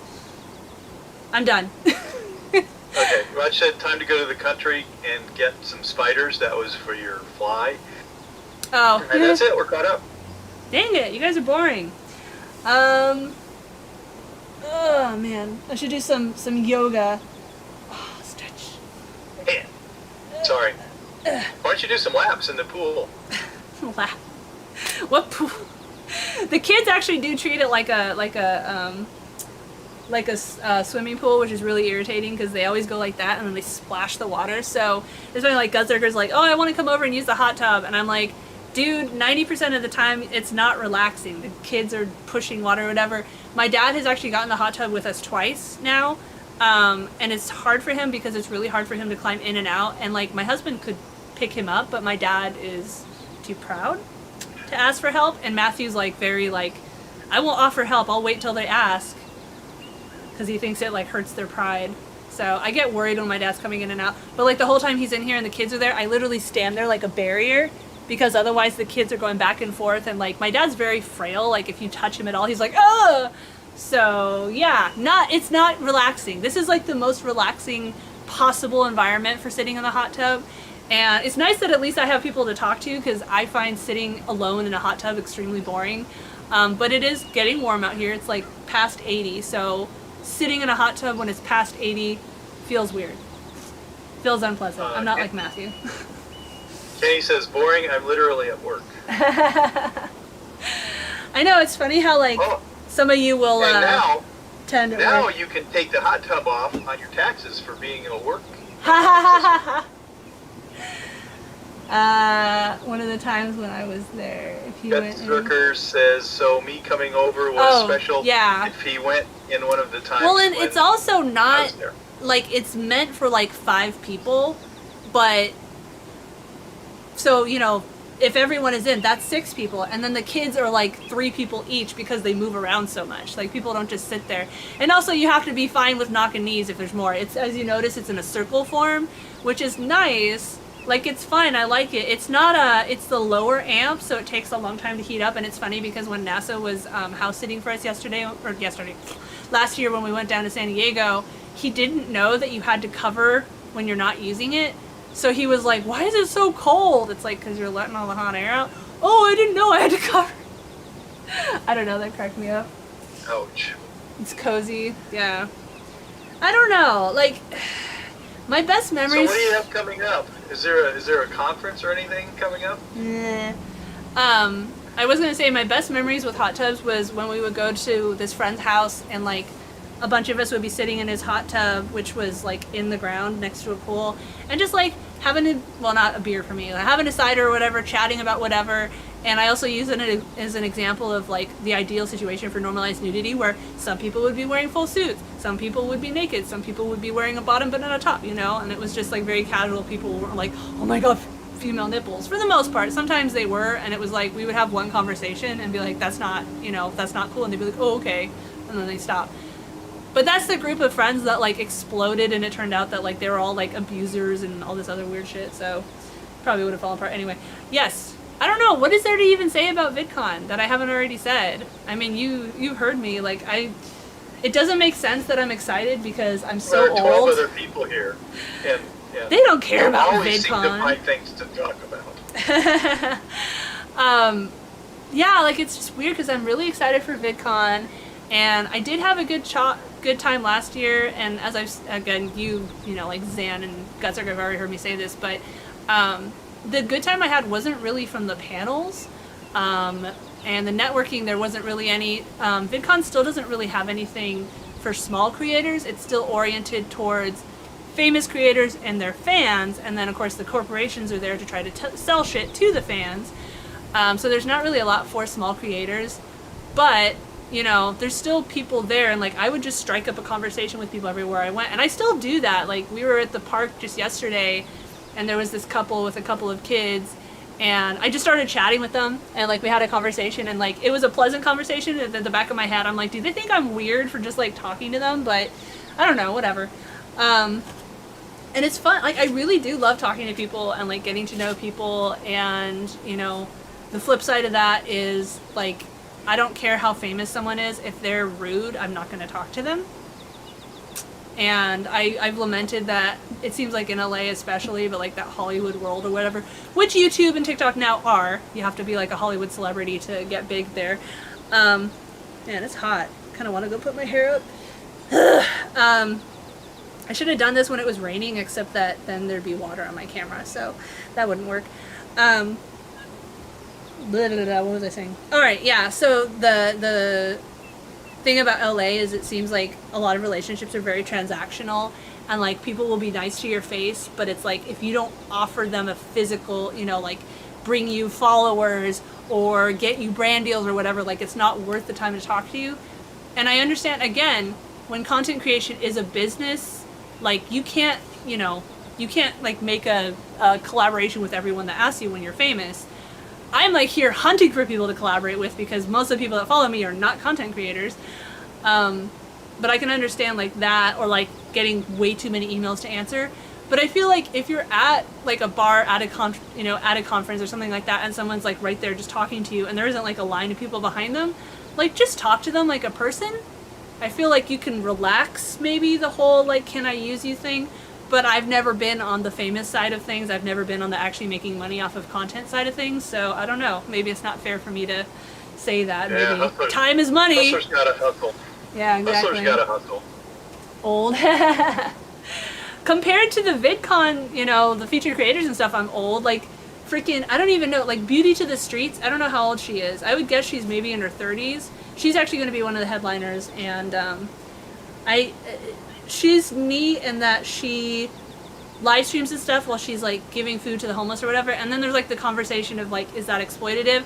I feel like she does a good job of it because she's more like showing the rewarding nature, I think, of giving to it. It's like in comparison to like Mr. Beast, where it's like I sponsored 1,000 people to get this life-saving eye surgery or whatever, and like filming them crying and all this other shit. Like, it's a complicated issue, and I don't really know the answer. I don't know where the line is between showing altruism as a way to inspire others, because like a lot of people don't think about it, you know, versus exploiting altruism. And you do have to have like a hook too for most people. Like me just talking about, you know, taking care of homeless people or whatever, like most people are not going to listen to that. Especially like even with my topless stuff, you know, I always say that like, you know, I'm trying to use the clickbait of my teats to get people to think about stuff that they're not really thinking about, and that's why I do videos about, you know, all these progressive issues or whatever. And every great once in a while I will have someone come along and be like, you know, I came here for teats, but you know, I liked what you had to say and became a fan.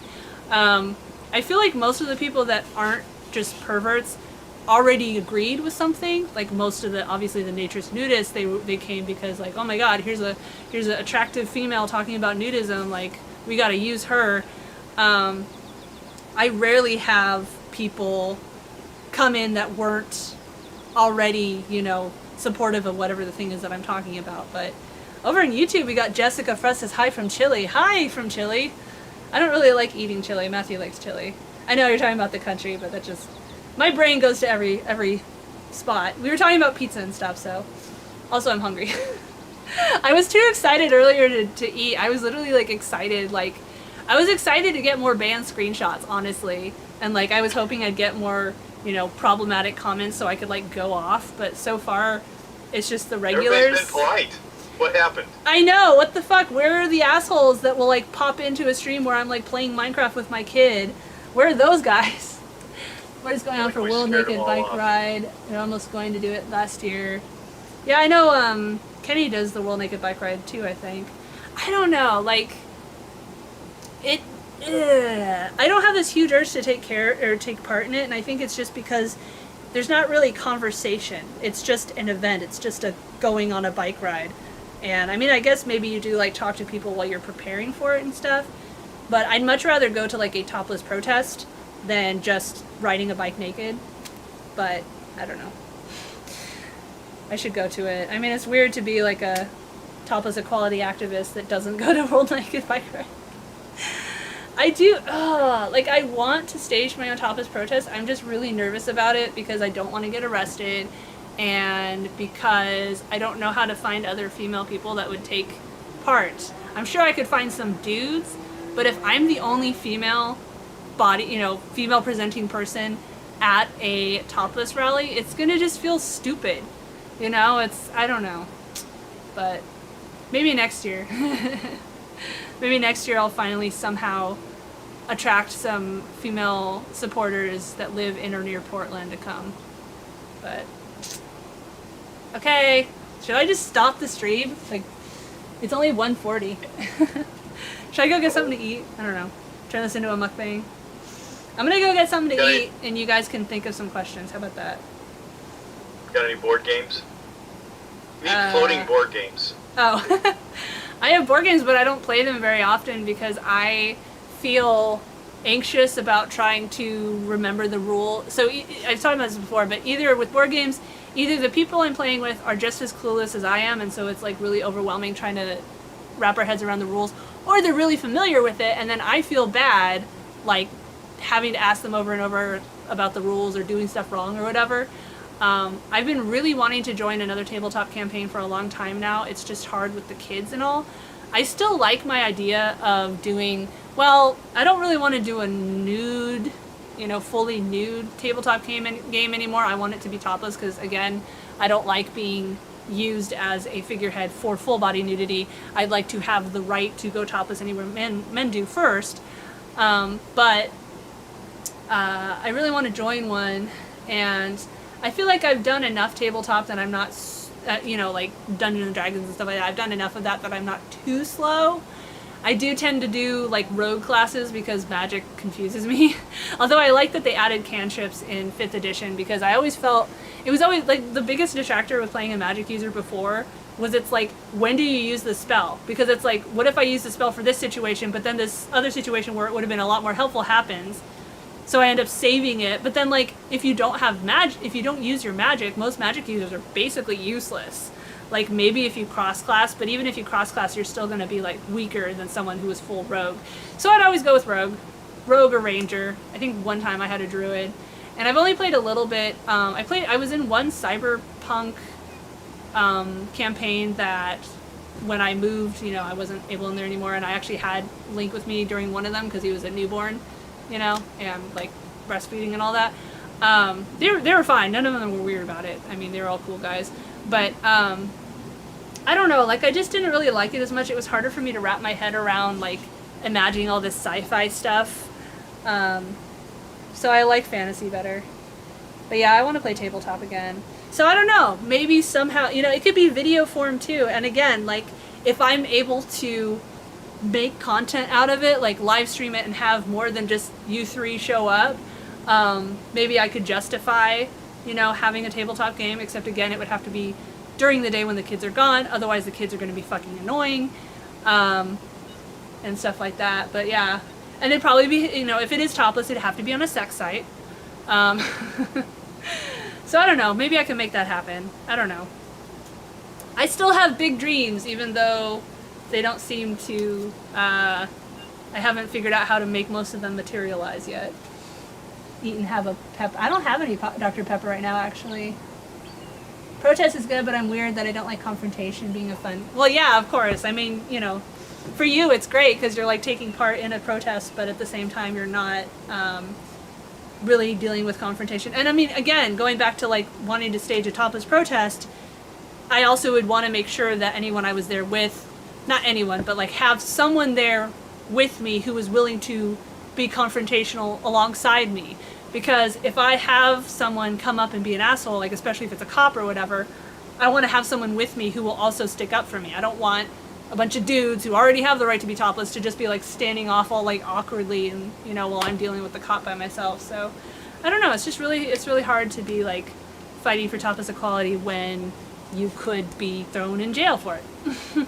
worse than being banned, you could literally be thrown in jail or have a huge arrest thing. And I'm always terrified about CPS because the fact that we're nudists at all, there's some very psychotically puritanical judges out there that would be like, that's child abuse and take my kids away. Or, you know, the fact that I'm a topless equality activist online, they could be like, that's child abuse, take my kids, you know. Because I was almost taken away from my parents when I was younger. They came to my kindergarten and they bribed me with like toys to like say that my mom beat me. She was a spanker, and I have mixed feelings on that, which makes me an outcast on the leftist side. But I don't think, you know, it wasn't grounds to take a kid away. And I feel like I'm pretty in favor of keeping kids with their parents and then maybe having, I don't know what you would call it, but like having someone that regularly checks in to make sure that the kids are okay. But I feel like taking kids away, like that being your first option, it should be extreme and should have a lot of proof and is going to be super traumatizing for everybody. Like I cannot imagine the terror of having my kids taken away from me. And that was a weird rant, but anyway. Problem is keeping a clear head, so I fight or flight. Yeah. I mean, you know, like I could never be a debate bro. Like if people yell at me, I just am like, unless it's like, you know, someone I fucking hate, like sexist, you know, bastards or whatever. But yeah, like, you know, someone like politics talking, like yelling at me about, I don't know, banning whatever, like I would have a hard time coming up with facts and figures to yell at them. Not that it matters. I mean, like if you've decided that you're pro, you know, gun violence, like there's no changing your mind. But that's why I'd much rather, like I like interviews. I would never do a debate thing where it's like I'm trying to change someone's mind like live. I would much rather interview someone who already has those positions and have them share their expertise. But I'm gonna go get something to eat. I'll be right back. Some sort of protest, we go to Pride, bringing pasties. Yeah, like, you know, you would come, I think, to a topless protest or whatever. It's just, unfortunately, you're a dude, so it wouldn't mean as much as having other women protest with me. But think of some more AMAs. Nobody's talking, and maybe I should just quit the YouTube one because no one's talking over there, but I'll be back. I'll be back.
Move, dog.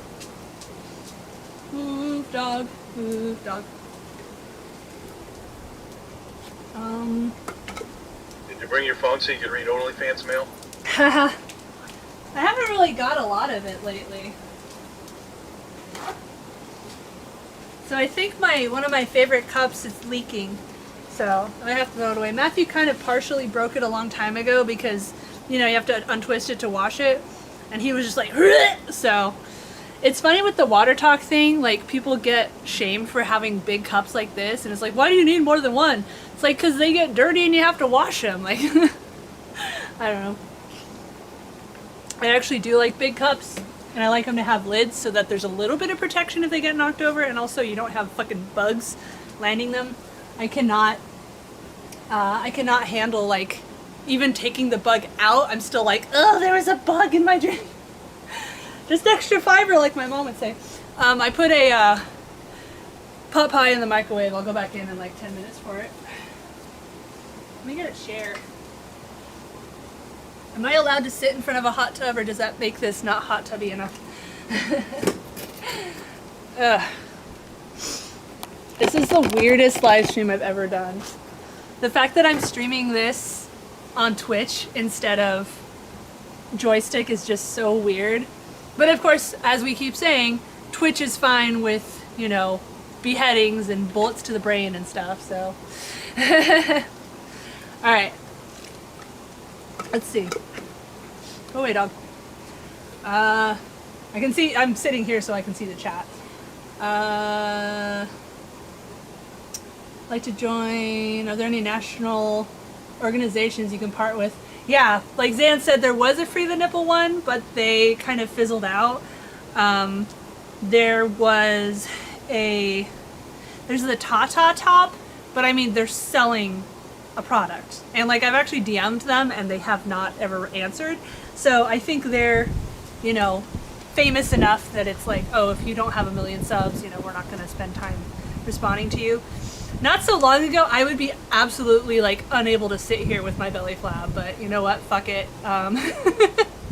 It's just funny that my suit doesn't match because I could not find any other swimsuit, and I actually, like, I took my dad to get some new jeans at Target yesterday, and I went past the bikinis and I was like, I kind of want a bikini, but like I don't want to, my dad has very low stamina, so I didn't want to make him have to stand around while I looked, so I didn't get one. And then thought of the hot tub stream today and it was like, oh, I should have done that, but that's okay. Let's see, supervisor at Starbucks, we have tons of them. Yeah, my dad was telling me that the Starbucks in Seattle allegedly still has actual female nipples visible in their Starbucks, I don't know, icon or whatever, because they're the very first one. And so I was like, well, I obviously have to go and pose with that. And then see if I'm allowed to post it on Facebook and Instagram without getting banned for female nipples, even if it's this thing that's like publicly viewable and famous. Because of course I get banned for cartoon drawn nipples. By the way, my dad says that my voice echoes off the wall so that you can hear it from the sidewalk out front. So who knows what the neighbors think. A few days ago I had a coffee and there was a gnat in it, picked it out. Start a new national group. I do not have the fucking time for that, dude. Like, I am so stressed out just trying to run my little content creation thing. Like, I do not have the spoons or the time or the energy or the money to start a national thing.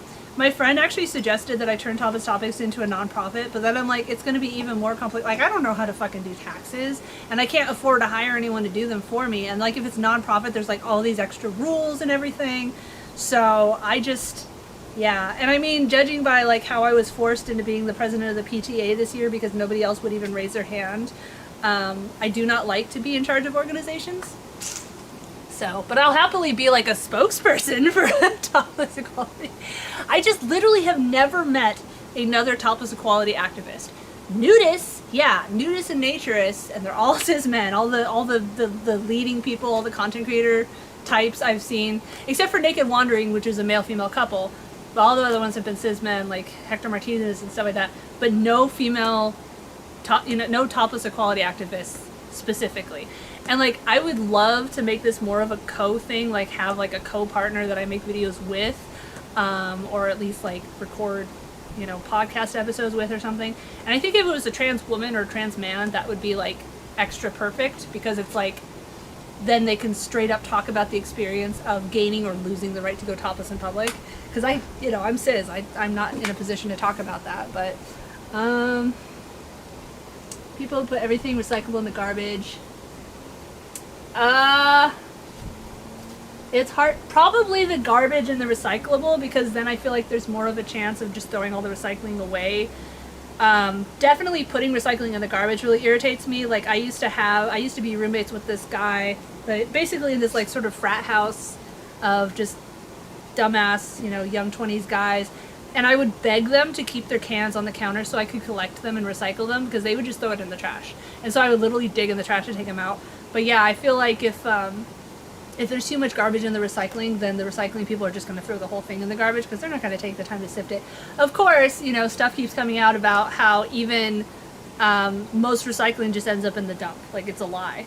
I still try, and it's really frustrating with like big stuff. Like, we have a broken TV that's been sitting on our front stoop for a long time, because you have to pay to dispose of stuff like that.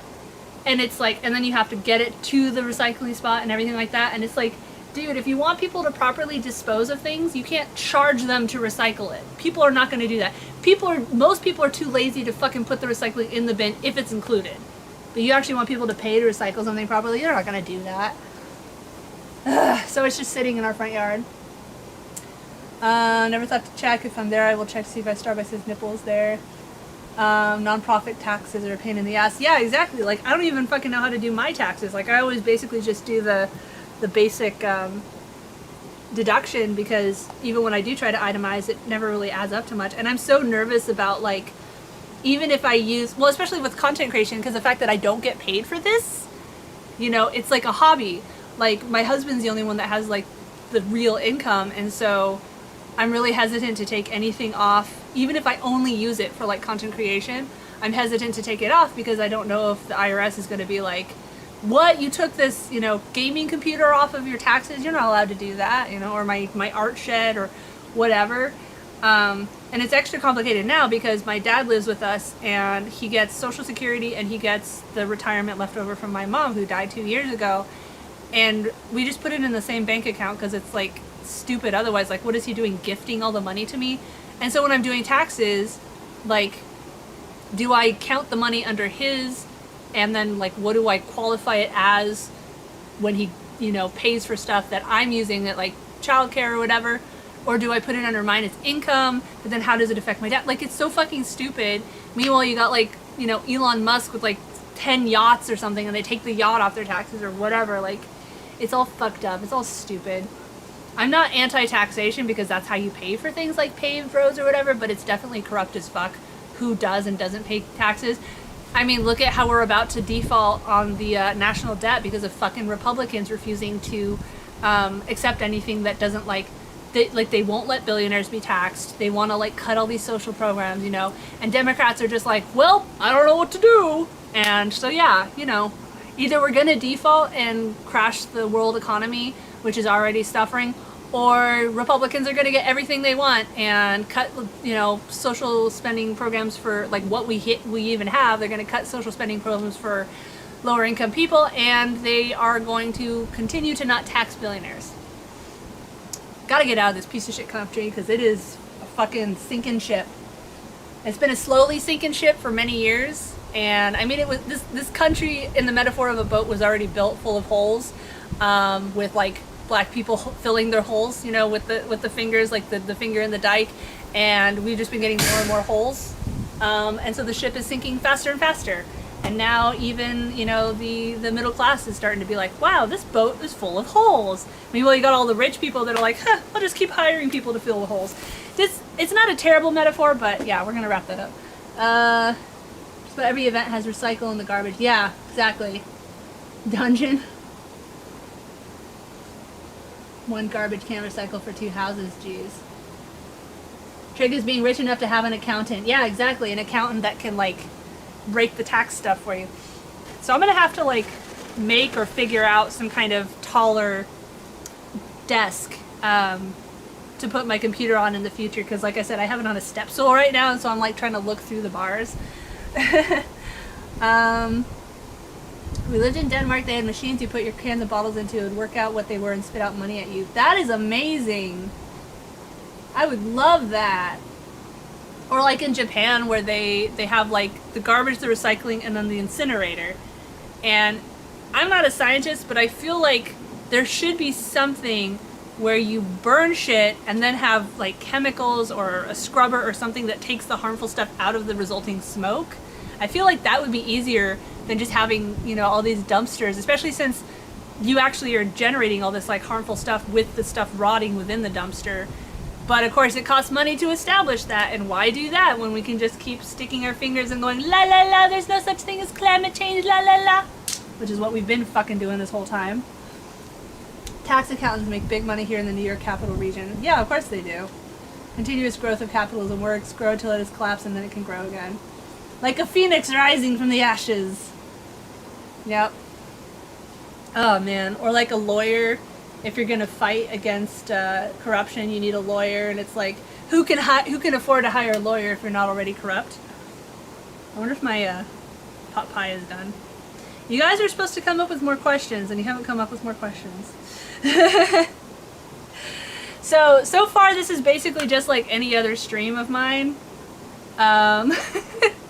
I could have been playing video games. I was actually thinking of setting up so that I could be like sitting in there with my Switch playing Tears of the Kingdom, but one, I'm nervous about having all those cords that close to the water, and two, I don't want to play Tears of the Kingdom until I completely beat Breath of the Wild, which who knows how long that'll take, but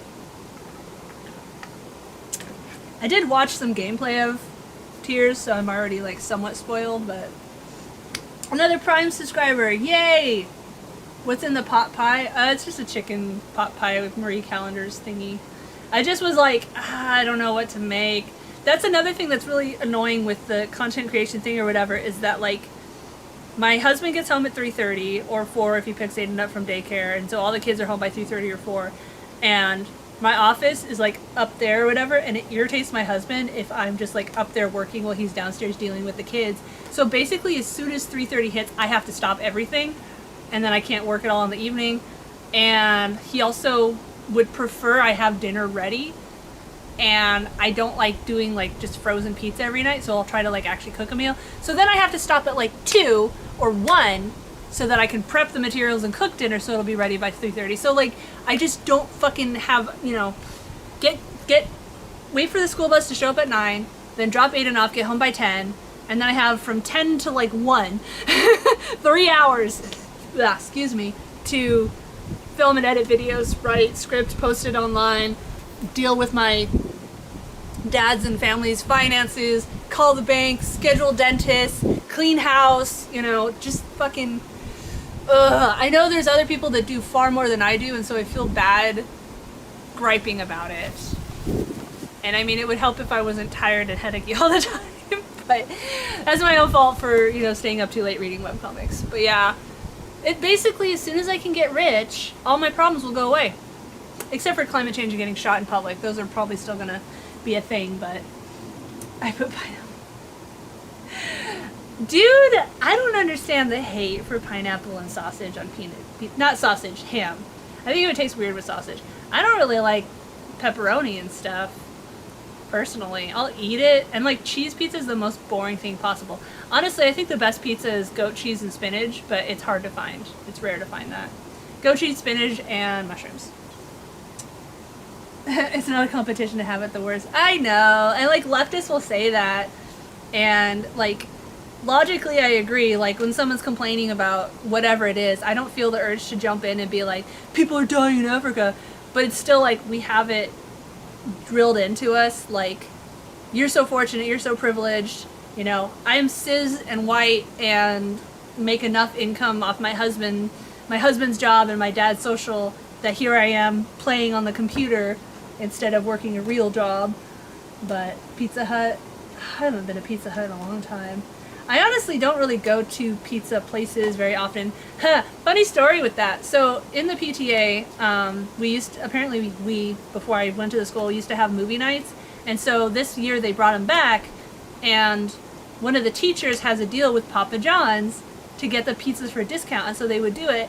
And Papa John's fucking owned by a, Nazi. I think he got kicked out or resold or something, but still, I don't like giving money to something like that. And I briefly kind of mentioned it with the old president who didn't do shit and would just always be like, I'm so busy, and yeah, I somehow had to do everything. And she's like, ha ha ha, you don't like Papa John's, you have moral,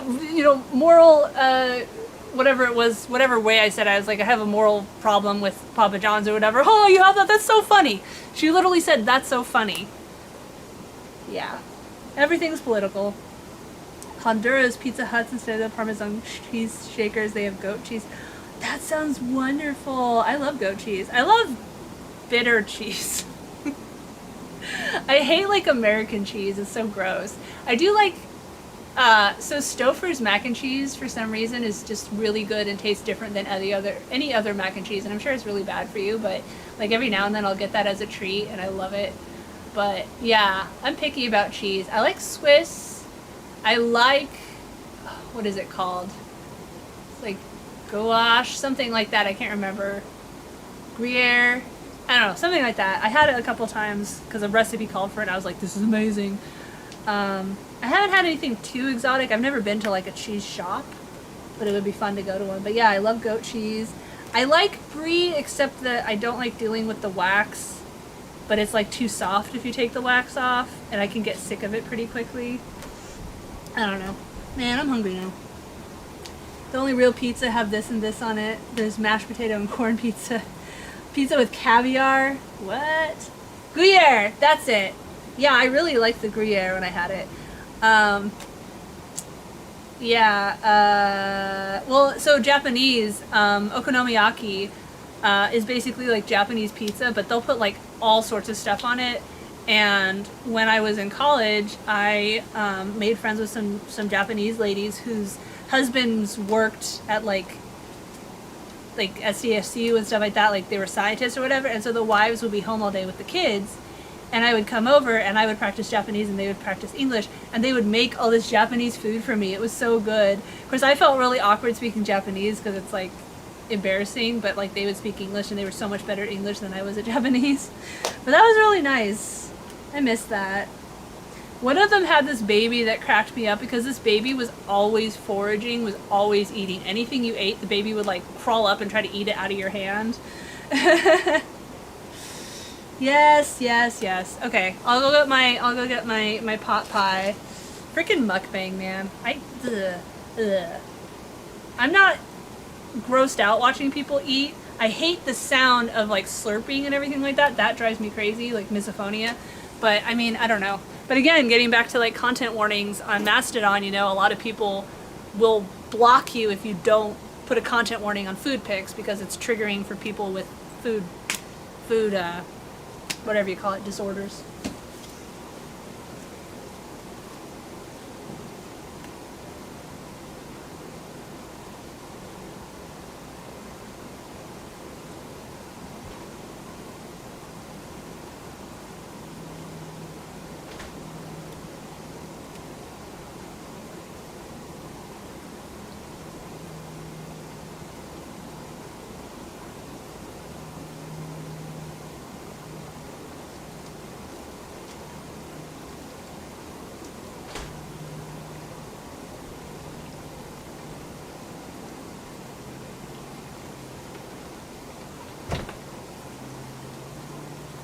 I'm back.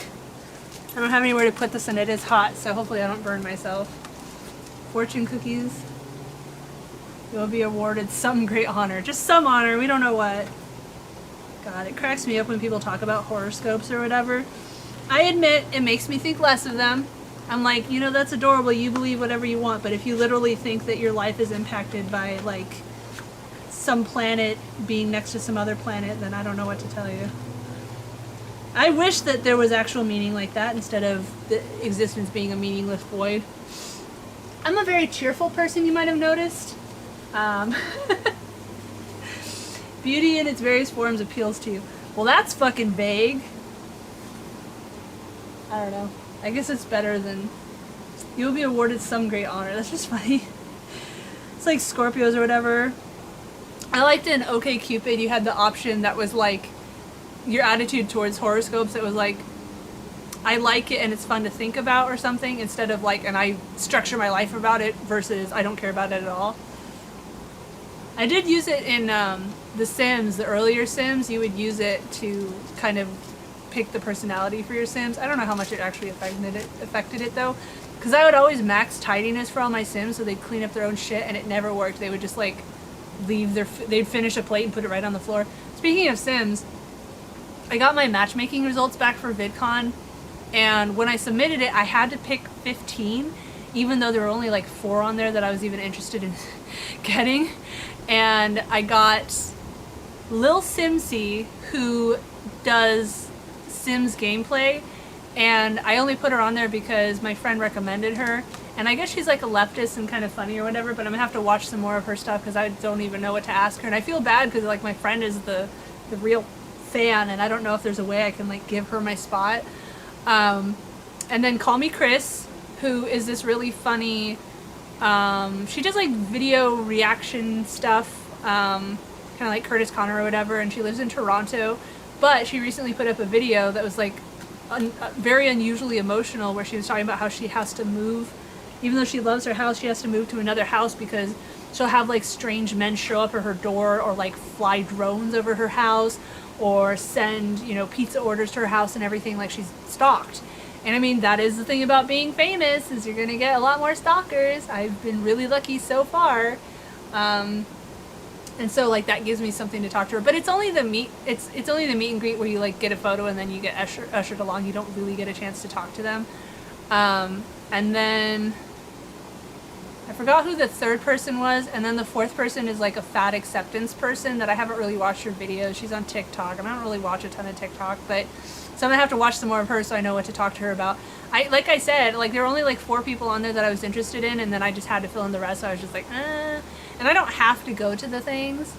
But you know, I'll see if I'm free on those times and maybe do it. And I don't know, the whole like bringing up the topless equality thing or whatever is awkward with famous people because they're just not as receptive to it. They might like agree to it, but like there's no way they're ever gonna do an interview talking about their feelings on topless equality. Again, you know, they don't want to put their sponsorships at risk.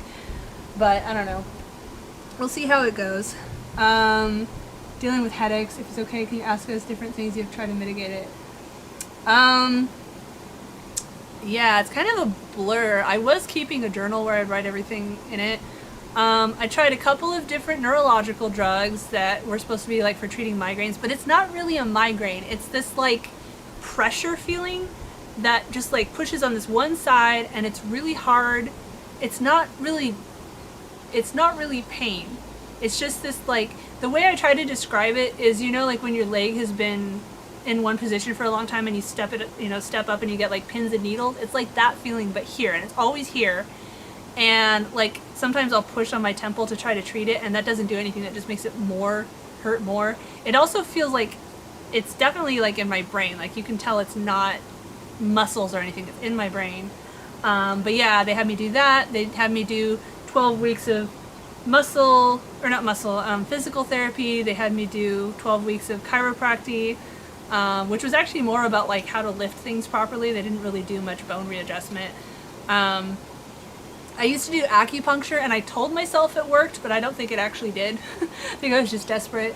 They had me do a sleep test to see if maybe I had sleep apnea giving me a headache. I don't know. What else have I tried? I tried CBD tea. I tried CBD vape, which I hate because I don't like hurting my lungs like that. Aspirin and ibuprofen and stuff have no effect on it. A lot of times I'll have like intense sinus pressure too, which definitely seems to make it worse. And so sometimes taking a nasal decongestant helps a little bit, but not always. Sometimes I just have that pain there. I used to wear my hair in a really tight ponytail all the time. It didn't really help, but it kind of made my whole head kind of, you know, tense. So at least it wasn't as noticeable. Laying down, I would always lay on my side, because if I lay flat, I just become so aware of it and it becomes really hard to ignore. So yeah, really sucks, really sucks. It's not too bad right now. It just sort of went away on its own a few months ago. but the last week or two it's been coming back. It's like it was pretty intense yesterday, and my nose felt like, you know, my nasal cavities felt like they were full of cement. So I took an antihistamine, or not antihistamine, a nasal decongestant, and as that eased up, the headache eased up. I don't know. I also used to have, oh, I already got a, yeah, again, I got a glasses prescription updated and everything too, because I found out I have Prism, and that didn't really help. So yeah, we watched my diet. That really didn't change anything. I tried not taking my lamotrigine. That didn't change anything. I tried taking more vitamins. That didn't change anything. So yeah, just kind of like waiting for it to go on way on its own is the only thing. I used to also have a lot of heart arrhythmia, and like racing heart, and that lasted for like a year. Haven't had that in quite a while. I never had the lost taste or smell thing. Pretty much just headache, and then tired all the time, but it's hard to know how much of that is just because I have kids and I can't stay asleep through the night. I've never been able to stay asleep through the night, so yeah, fun times. Batteries.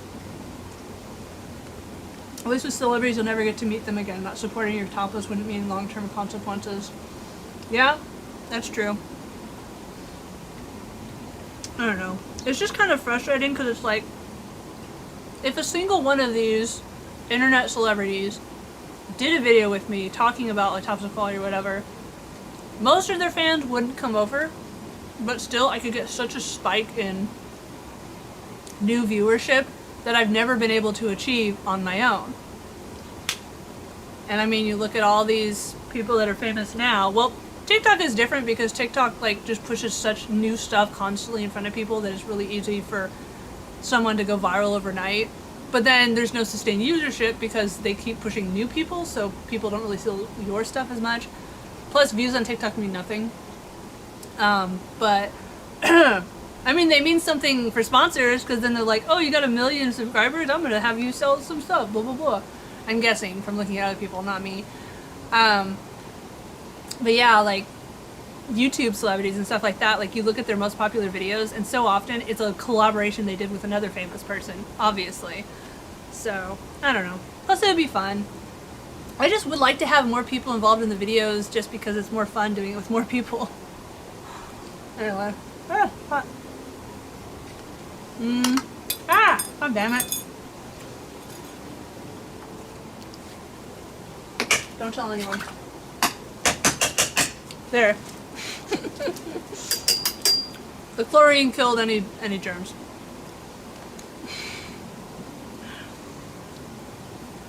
I just had an idea. If no one else is coming with me to the park for lunch today, I should take my motorcycle. Yeah, sure. 5-second rule. That's like the fights I always have with the kids where like they'll go potty and I'm like, you have to wash your hands. And they'll be like, oh, but I didn't poop or pee. I'm like, you still touched the toilet lid. You still touched germy things. And my butt was in the water. So was a lot of chlorine, okay? I'm more worried about getting sick from chlorine, but I tapped it off pretty hard. Aiden's pretty good about washing his hands, and it's really cute because he'll sing Twinkle Twinkle like I taught him to. Because he'll be like, twinkle, twinkle, little star. Link is terrible. I have to always do it. And then Link, both of them, but especially Link, never flushes the toilet. I don't know why. Like, literally almost every single time, he just leaves his poop in the toilet. And I'm like, Link, why? I don't know. I'm gonna miss them, miss them when I go to VidCon. As much as they annoy the fuck out of me, I am gonna miss my kids. Isn't that weird? I go in and kiss them at night, every night. It's almost like an OCD thing, where it's like, if I don't kiss them before I go to bed, they're gonna die, you know? I have to kiss them before I go to bed. I will literally, like, lay down in bed, start going to sleep, and be like, oh, I didn't kiss the kids, and I'll get up and go kiss them. Plus, they're so cute when they're sleeping. On my clothes. Yeah, I have a towel over here. That makes me think of Matthew's glasses. He'll be like, let me use your shirt to wipe my glasses, and I'm like, they're all sweaty, and he's like, it's okay. Man, I just want to be topless just like my husband. Why is that so fucking impossible? So I think we've established, at least for now, at least until I get, you know, a hater army, that I can get away with sitting in front of the hot tub wearing a bikini. But if I were sitting in my office chair in a bikini, then I would be banned for being sexually explicit. Like, what? It makes no sense. It makes no sense. I need to make some female friends, some female presenting friends to come over wearing bikinis, and then we can do like Never Have I Ever or something. God, that would actually be really fun. Like, yes, the people watching would mostly just be perverts, but it still would be fun. I don't know. It's frustrating. Like, there's stuff that I wish that I could do that I feel like, excuse me, that I feel like I can't because I'm trying to go away. God, dog. A little bit of soda spilled and she's just like, slurp, slurp, slurp. Yeah, my cup is definitely leaking. Aw. Send me giant sealed cups. That'd be an awesome awesome present. Anyway, hopefully not laced with anything. Anyway. No. I don't know what they're barking at. I forgot what I was talking about.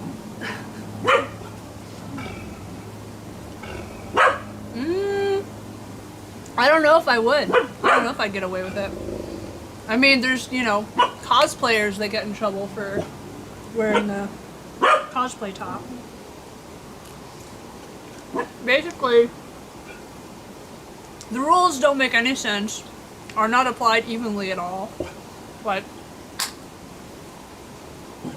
and unless you're famous to get a live person to appeal to, if you do get slapped with a nonsense ban, that's it. There's nothing else you can do. Dog! Stop licking the fucking floor. God. I don't even see the hole. Oh, there it is. There's a crack. God damn it.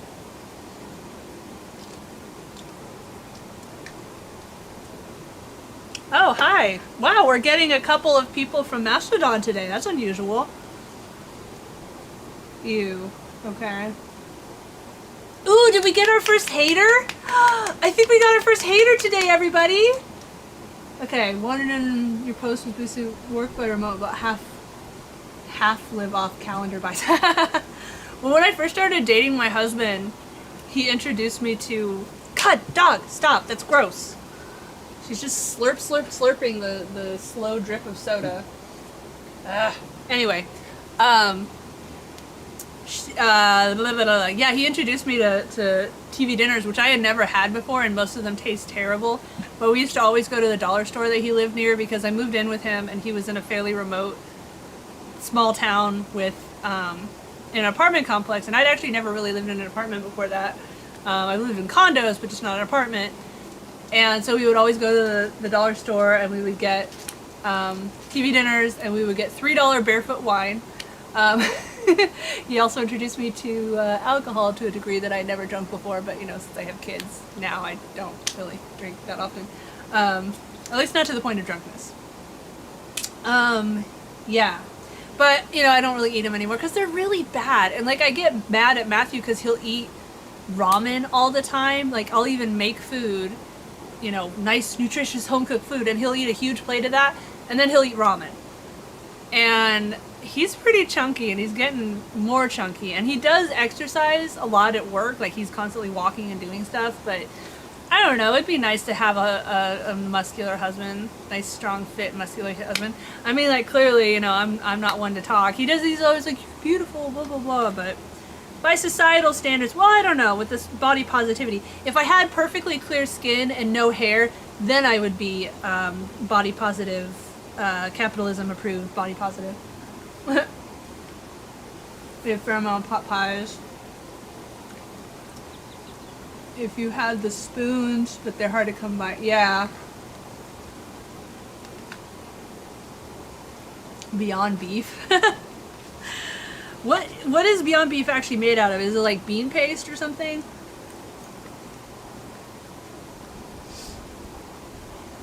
I want, you know, fake meat to succeed. I'd also like more ecological answers for non-dairy milk, because like I know with almond milk it takes such a huge amount of water to grow enough almonds that it's actually like worse than cow milk.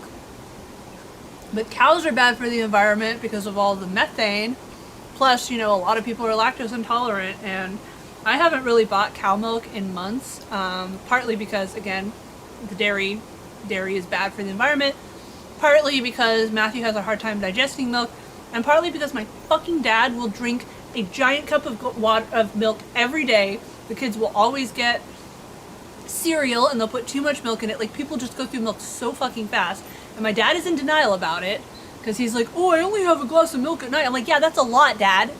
Having a giant glass of milk at night is a lot. Anyway, so I just don't get milk anymore. And I mean, almond milk and rice milk and hemp milk taste fine to me. Aiden won't have cereal with it. He calls it fake milk. Link is fine with it. I've cooked with it a couple of times, and it basically acts the same. It doesn't help with spicy foods, though. I looked that up the other day out of curiosity, and I guess it's the enzymes in dairy that help break down the spice. So they don't have the same enzymes in like almond milk, so it won't help you not taste spiciness. So Ranter came in and said ew, and then didn't say anything else. I was all excited. I was like, yay, we got a hater. Oh well. It isn't worse, it's pretty bad though. Big Lots used to be really good for cheap food. I never really went to Big Lots. I saw them. Part soy. Hello. Hello.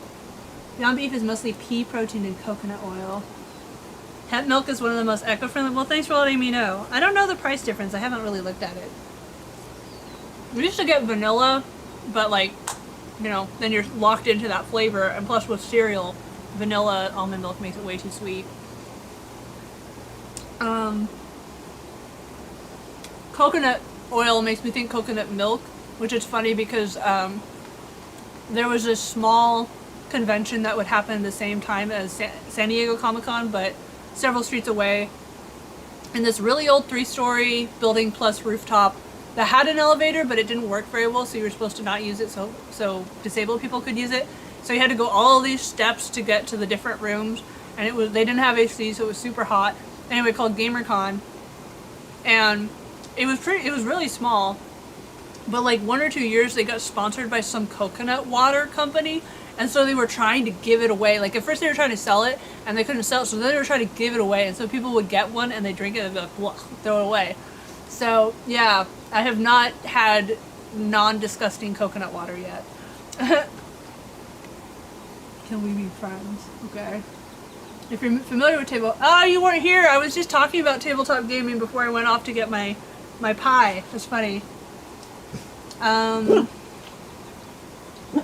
future is, I don't know enough about like the industry. Like so the thing with role playing is that for many, many years, I had this best friend named Angel, and she and I would basically just write stories together, and I would have my characters and she would have her characters, and then you would like write what your character does, and the post could be like 1 sentence long, it could be like 2 pages long, you know, depending on what it was, and like you would talk a little bit about like plans or whatever, and we would literally play obsessively. I still have some of it printed off, like millions of words, you know, thousands of pages, and it wasn't like a book where it was like beginning, middle, end or whatever, but it was really fun. It was really therapeutic. She had a pretty hard life, and she would use it as escapism.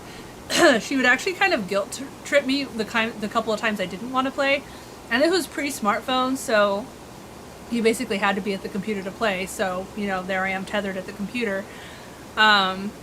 And I also had this weird relationship with her where I kind of looked at her as like a older sister, but all this other stuff. But she was very, very critical of me, and it kind of fucked me up. Anyway, she died of a heart attack at 28, and I've been kind of trying to like memorialize her in different ways since then.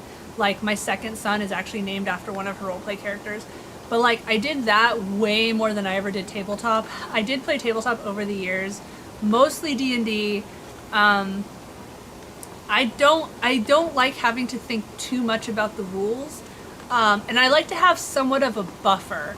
And so like with D&D, you know, if you put a lot of points into something, yeah, you can still get a critical failure, but for the most part you have odds of being at least somewhat decent at it, versus like World of Darkness, where more points in something just means more dice, but that you can still easily get zeros, you know, or ones on the dice. Like, it doesn't really mean you have better chances of getting a higher score, and so I really didn't like that.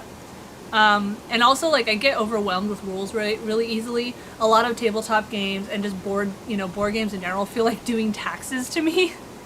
But then other ones are like too simple. Like Forbidden Island is too simple. So it's really hard for me to find games that are complicated enough that they don't get really samey and boring, but aren't so complicated that I'm like trying to remember all these different things at once. We have so many board games that we've never touched, and I'm always like, okay, I'm gonna look up videos on how to play this game before I play it, but I haven't done that yet. And again, it's like hard to have game nights because the kids are always there, and people that don't have kids don't understand like how omnipresent and irritating they are, and the people that do have kids have the same problem where like either they bring their kids too, and so it's like twice as many kids to deal with, or they can't find a sitter or whatever. So it's just, yeah. So it would be nice to have like an online tabletop game, but as I was saying earlier, so it's again funny that you brought this up, I would have to do it during the daytime when the kids are at school or whatever, which is a weird time for a lot of people because most people have real jobs. And yeah, I don't know. But if I can ever like either find a way to keep the kids busy and away from me in the evenings, or find people that are available during the day, I'd love to put like a webcam gaming setup or whatever. I mean, in person would be great too, but then, you know, it's an even smaller pool of people. And like, as I've been making friends with like NASA, and he keeps bringing all his liberal friends or leftist friends to live in Portland out of, you know, abusive states, red states, they're all really into tabletop, but almost none of them have cars, and they never drive across the river to visit me. So I always have to go down to Portland, which is an even bigger thing, because then again, it's like an hour drive at least, and blah, blah, blah. So anyway. So yeah, I want to join a tabletop. But yeah, as far as like industry, I don't really know. I don't have friends love give over. Okay. I can't tell if you're a hater or not. It's a weird thing to say. But yeah, I don't know like about the industry. I know that like there's a bajillion, trillion, million different tabletop games out there, and like if I were to play one and have a hard time, I don't know if it's because I'm having a hard time understanding the rules, or because the rules, it doesn't really make sense. But yeah. I know that like people that play a lot of tabletop hate D&D. And I mean, I can kind of understand in the sense of like when a lot of people, when I talk about like liking, you know, nerdy stuff, they're all like, oh, you like Star Wars. And it's like, no, I don't really care about Star Wars. For one thing, I prefer fantasy. But like the default assumption that if I'm a nerd, I must like Star Wars is kind of why I don't like Star Wars. Which is not really fair. There's also a lot of sexism in Star Wars, but... Oh, well, there's a female character in it. Yeah, but she's like getting saved by Han Solo and stuff like that. I mean, Leia is more of a feminist figure than a lot of, you know, fiction female characters, but still. Trying to catch up on the chat. Really need to watching streams on Twitch. Well, so this is very unusual. I've never done a hot tub stream before, and I basically wanted to do as an experiment, both to see if I could get banned, so I can have more banned screenshots, two, to see if I got like more interesting comments to like go off of, because almost all the times that I stream, I just have the same few people. I have like Zan and Gutsurker and Raj and Kenny and Rich when he's free and everything show up. And I love you guys, but it's like, again, trying to make content creation as a career, I can't do that with 4 people watching. So I was kind of hoping to like get more interesting comments and stuff. And also, as I was ranting earlier, point out by example the absurdity that like somehow this is allowed, but if I like cut the video off at my shoulders, it's implied nudity, even though I'd be showing less skin than I am now, and just the absurdity of what's considered like implied nudity, or, you know, because again, female nipples are somehow nude, but male nipples aren't, and all that shit. But yeah, so far I haven't really had new people, and the new people that have come have not been assholes, so I think with the success of D&D, it could be beneficial for other game formats to become popular. Call of Cthulhu. I do want to try Call of Cthulhu someday. I haven't yet. I like, again, I was saying this earlier, but like I like horror and creeping stuff. I just don't like gore and I don't like jump scares, which obviously you don't have in tabletop, so.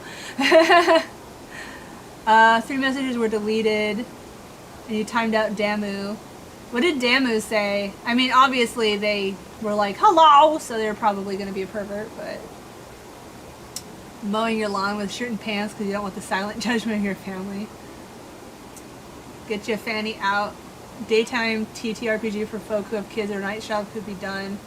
Well, yeah, but again, like finding the people that have that time is hard. And also the fact that, one, my husband would like to play, but if he's available, then the kids are home. And 2, like, I don't like playing video games or tabletop games or just like doing stuff for fun when my husband is working. It doesn't feel fair. So again, if I can play a D&D game and turn it to a live stream where I get like 100 followers or whatever, so then corporations will be like, oh, we can sell content to her, let's give her money. Then all of a sudden it's a job. Doctor Who, God. Hi, Sir Lord B. Doctor Who is another one that, like, there's this assumption if you like nerdy stuff, you must like Doctor Who, and it makes me not like Doctor Who. And I've watched some of it, like, I've watched, the one with Rose Tyler. I watched all the seasons that she was in. I watched the one with the really sarcastic redhead, not Amy Pond, but the other one, Catherine or something like that. I watched those ones.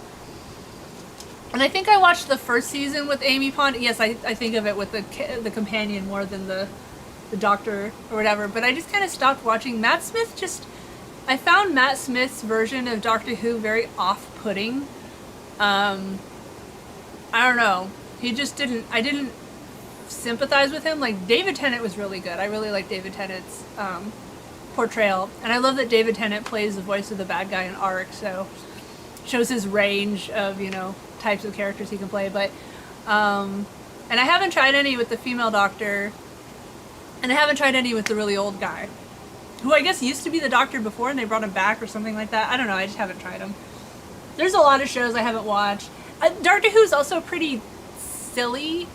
Like, yes, some episodes are kind of dark, but like a lot of the episodes are just silly, and I'm not really into silly shows very much. I mean, in small doses, like a Monty Python movie, sure, but like an entire TV series of silly is not really my thing.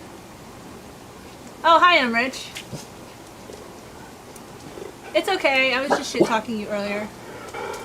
Okay, I think the neighbors are coming out. Absolutely ridiculous. Good, you get it. Drinking out of a pineapple. Feels trying. Well, I was in the hot tub, but it's hot today and it was really uncomfortable. So we're testing the bounds of Twitch censorship to see if sitting in front of a hot tub in a bathing suit still counts as like a hot tub stream. So far I haven't been banned, amazingly. I'm still waiting for it to happen.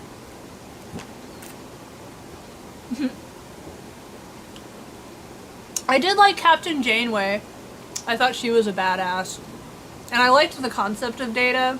Some of his lines were funny. I can't really remember that much about Star Trek, honestly. I liked Picard. I watched it with my parents, sort of. My sci-fi show of choice was Farscape. I really liked Farscape. And kind of Lex, which is really weird. Lex is stupid but weird, and I like weird. I can put up with a fair amount of stupid if it's weird enough. Like Legion. I really like Legion. That wasn't sci-fi. That was, offshoot X-Men. But, like, that sort of violent weird... Not violent, but dark weirdness. That's it. I like dark weird. Occult. He was gross. Oh, okay. So he was just saying standard gross stuff. That's so funny. Yeah, I've been doing this for almost 3 hours now. And, like, I was all prepared to get a bunch of gross comments. And I've just had the regulars and a couple of new people who, except for apparently Damu, have all been really polite, so it's really weird. Are they natural? Oh, okay. Tom Baker. I don't even know the names of anything. I only know David Tennant and Matt Smith. So, Crown Prosecutor, much more of a geek than a nerd. Being a nerd seems to spend an ungodly number of hours watching TV. I know the debate of geek versus nerd. I feel like, to me, geek is more academic, whereas nerd is more like sci-fi and video games and stuff. It's frustrating how many people don't play video games though, because it's like we'll start chatting with people at at Vault 31, which is a bar that's like everything is gaming themed and they have game stations there and everything. And I'll talk to people and they'll be like, "Oh, I don't really game." And I was like, "What the fuck are you doing here then?" I just can't really relate to people that don't play video games or at least tabletop games. It's like, what do you do all day? I'm used to, basically no one I meet in real life even watches like YouTube or TikTok or anything like that.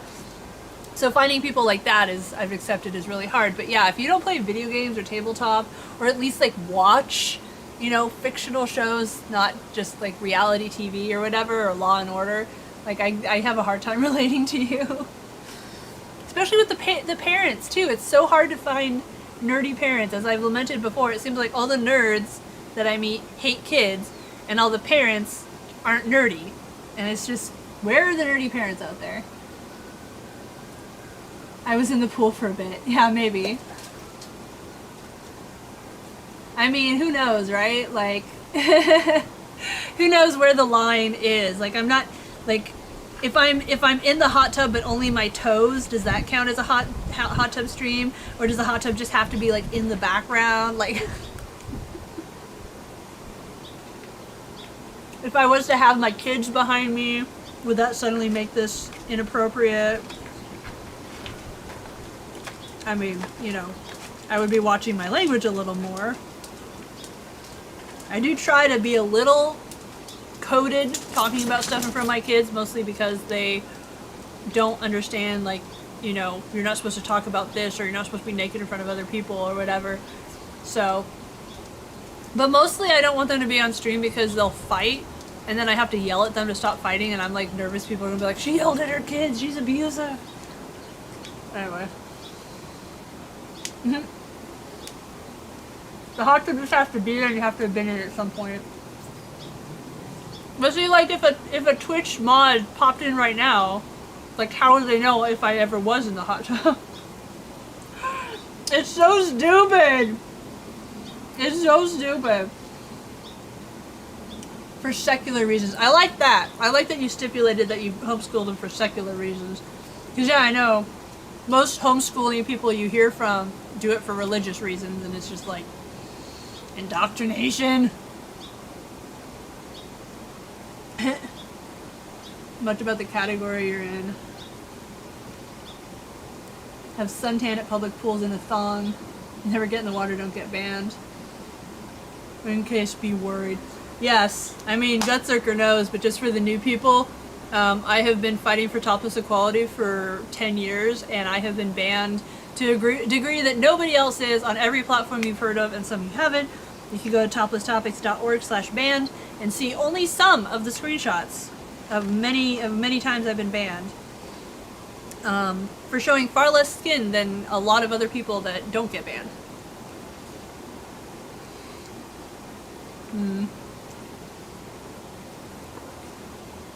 I was actually homeschooled for a year for very similar reasons.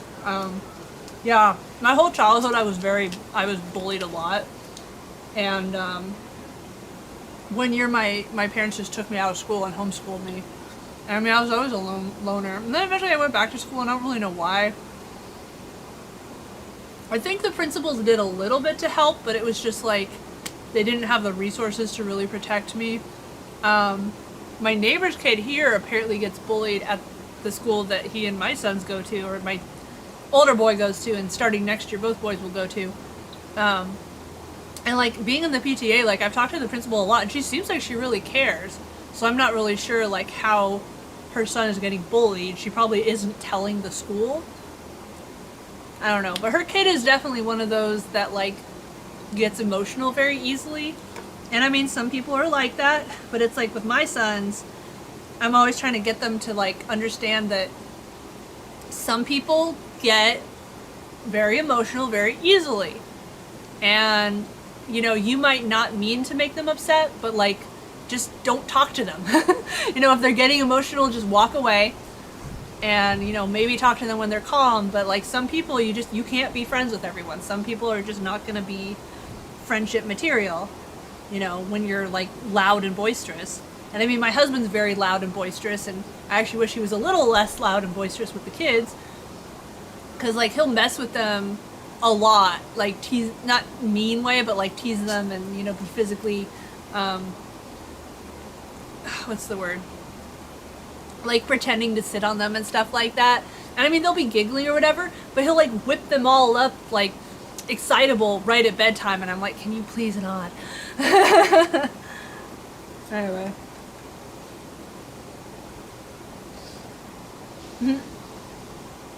Found out real quick it takes a village to raise a homeschool kid. Yeah. I don't know any other homeschool kids. And my parents didn't really have friends.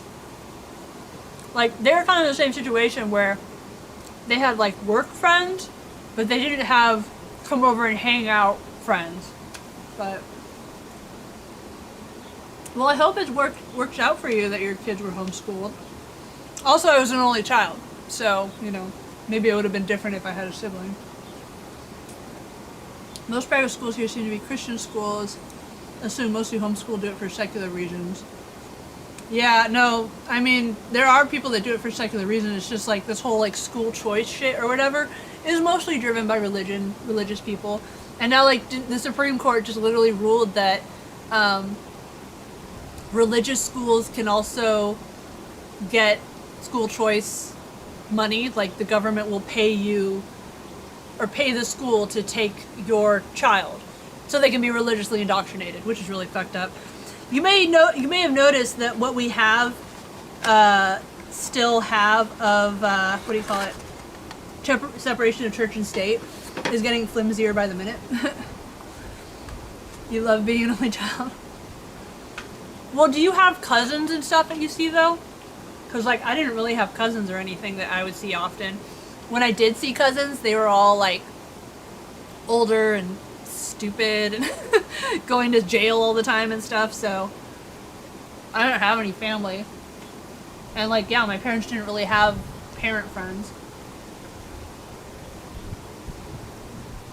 My being banned is my reason d'etre. Pretty much. Every ban just proves the bullshit more. Unfortunately, because I get banned so often, it's really hard for me to reach new people to talk about being banned, so, unlike these right-wingers that are on, like, national TV screaming about how they've been silenced. Yeah, okay. We're in Tennessee now, but we're in Illinois. I don't really think of Illinois as very religious, but... So that's rough that you're in Tennessee. What has the... If you've had the conversation, what has been the going opinion in Tennessee about, like, banning trans healthcare and drag shows, or do you like not really talk about that kind of stuff with your local friends and neighbors and stuff? They don't give a damn about bullies until bully shoots up a school. Then they give lip service to talking about, oh, I know, that fucking kid, that 6-year-old that shot the teacher. Like, I was reading some article where they were talking about how many complaints they had about this kid in the past and how he had already been in trouble for like physically beating up the other kids in the past, and how he told one of the other kids he had a gun when he went to the school that day, and the kid told the teacher, and the teacher told the like school counselor, and the school counselor was like, don't worry about it. And something like that. I don't remember the exact details, but it was like, it's suspicious how many stories and situations with this violent kid the school suppressed. It's suspicious. It's like, is the principal friends with the parents? Like, what is going on there? Or are they really just that don't give a fuck? I don't know. It's scary. Homeschooling is a right protected in the state constitution. Another only child here. I had cousins to hang out with, but we didn't see much of each other for high school. But yeah, like even getting up to high school. Chicago is blue. Yeah, exactly. Oh man. What state is it? Oh, Texas, I think. So I was just reading in my, daily political newsletter how Texas, the GOP is trying to pass all these laws that basically, like, take power away from cities with over like 100,000 people or whatever that strangely only include Democratic strongholds. What a huge coincidence that they would come up with rules that only affect places where a lot of people live, because places where a lot of people live tend to vote blue. You know, it's all about like, you can't straight up say like, we're not going to allow black people to vote. We're just going to place all these restrictions. Like, you can only vote for this narrow time in the middle of the day. You can't vote on weekends, you know, when lower income people are out having to work a job, so only fucking retired ass Trumpers can vote, you know, and you're not allowed to vote by mail and all this other stuff. And yeah, it's about to erupt in a bloody revolution. The government in downtown Nashville have been taken over by right-wing fascists, and the rest of the city is Mexicans and Desi folks and black folks, and we're all goddamn tired of the white supremacists. I think we are actually going to have a bloody civil war, like an actual people shooting each other civil war. And it's terrifying, but like, you can't politely tell the Nazis to stop being Nazis. You know, the Republicans are just straight up saying the quiet part out loud in so many cases. And then, you know, they push not really the Overton window, but like they'll pass something a little fashy. And it's like, oh, nobody stopped us. Let's post something a little more fashy. Oh, no one stopped us even still. Let's just go full on fashy, you know? It's tough, man. I don't know. And meanwhile, you go to VidCon and it's like, you're not going to have people that like straight up talk about that. You know, you might have like fat positive people and love yourself and blah, blah, blah, but you're not going to have featured guests who are talking about like communism and so a historian. Yeah, exactly. You know? And of course, you know, all these right-wing white supremacists are like, I love my country. It's like, then why do you hate 70% of the people in it? What part of the country do you love? Oh, just the allowed to, you know, bring a concealed AK-47 onto school property, that part? Gotta go to parent-teacher conferences. I hope it goes well. Mine are stressful because I'm always like, I'm sorry if my kid is being really annoying. Oh yeah, well, you know, those who don't remember history are doomed to repeat it and all that. And now that it's straight up illegal to teach history in a lot of red states, which of course means that people are gonna go online and try to find information out there. So it's, oh my gosh, we're down to 9 minutes. Like, it was really slowing down like an hour and a half in there, and I was like, man, what are we, I don't know, like no one's asking any questions. I don't know what to talk about. A Cassandra, what do you mean?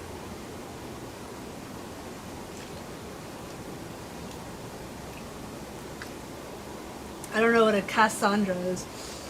So I don't think Zan is still in the stream room where I had him reading comments aloud to me.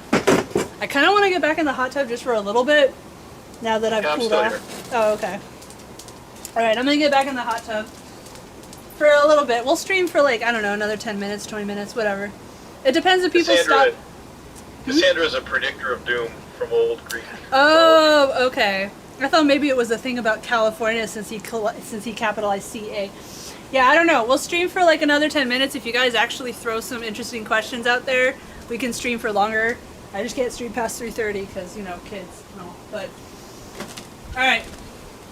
You guys got 10 minutes. Keeper. Cassandra was a mythic figure who was granted the gift of prophecy by the gods, cursed to never be believed. Yeah, I remember that. Yeah, I actually really like Greek and Roman and Mesopotamian and like that kind of mythology. Gilgamesh. Yeah, Gilgamesh, and Norse, you know, stuff like that. I'm not interested in Christian mythology because there's too many people that believe it and it's just like everywhere. I like. Never take mythology literally. That's yeah. Well, you know, people are like, oh, those Greeks, they thought thunder came from the clouds. Haha, they're so stupid. By the way, there's an invisible figure in the sky that will, you know, send you to fire and brimstone if you don't believe in him. Like, that's the, believe what you want, but don't, like, shame others for what they believe, because you're not really in a position to be like, your religion is true and theirs isn't. I don't really believe in anything, but I'm not going to tell someone they can't believe in it. That is one thing that was interesting about YouTube, how, like, the atheists used to be, like, a big main thing, and then they all kind of turned into gamer gators and were just, like, anti-feminist, anti-SJW, and that used to be, like, the biggest group of creators on YouTube that got the most, press or whatever, or, like, recommended the most, and now it's shifting. I think it's splitting more. Like, there's definitely the right-wingers who get rich and famous off YouTube and stuff, and Twitch and everything like that, and that, of course, pisses me the fuck off, because I get banned for being topless, but, you can encourage white genocide, white nationalism, but just use, coded words, and then all of a sudden it's okay, and YouTube will pay you lots of money for it. But anyway. Wandering Beekeeper says, I'm also 60 years old and have had more time to study some of this stuff. Yeah. And Emrich has got to go. Bye, Emrich. Pet your puppy for me. I mean that literally, not anything weird. Yeah, my dad is a history buff too. He really likes, like, Civil War stuff, which I'm frankly not interested in at all. I don't like American history. I find it boring, and I'm not really, like, into, like, kind of like Regency period, maybe Elizabethan or Edwardian is about the limits, but I really prefer ancient history. I find that way more interesting. I don't know why. But yeah, American history bores the shit out of me, and it just sucks because that's what my dad really likes. But yeah, Raj, I don't know if he's still here, but he's, what, like 68, I think he said, or something like that? And he cracks me up because he's, like, very dad in his, daddish in his humor or whatever. That's what I appreciate, that, I have a fairly diverse group of regulars, 99.9% cis men, but it's not your guys' fault. That's just, for some reason, I can't seem to find supporters that aren't cis men. But, we got, like, some older people, we got some younger people, we got a lot of nerds. I mean, he just left, but yeah, Emrich and I had the idea of starting a podcast together that I still am hoping to find time to put together, where it won't be called Topless Topics, it'll be like its own thing, which hopefully will make it less likely to get banned than my stuff. And, we'll talk about nudism and topless equality and stuff like that, but we'll also talk about, like, video games and stuff like that. And, so I want to do that, so I don't know. Alright, I need a question or I'm going to stop my stream. Yeah, I do like the Gilded Age, I'll be honest. And, like, there's stuff about the Industrial Revolution that's interesting to me. I don't know. It's also depressing, the more recent stuff, because it's like, wow, we still do that. Fucking child labor. What was the state where they just got busted for having, like, kids as young as 12 all working at I think it was a Hyundai factory or something like that?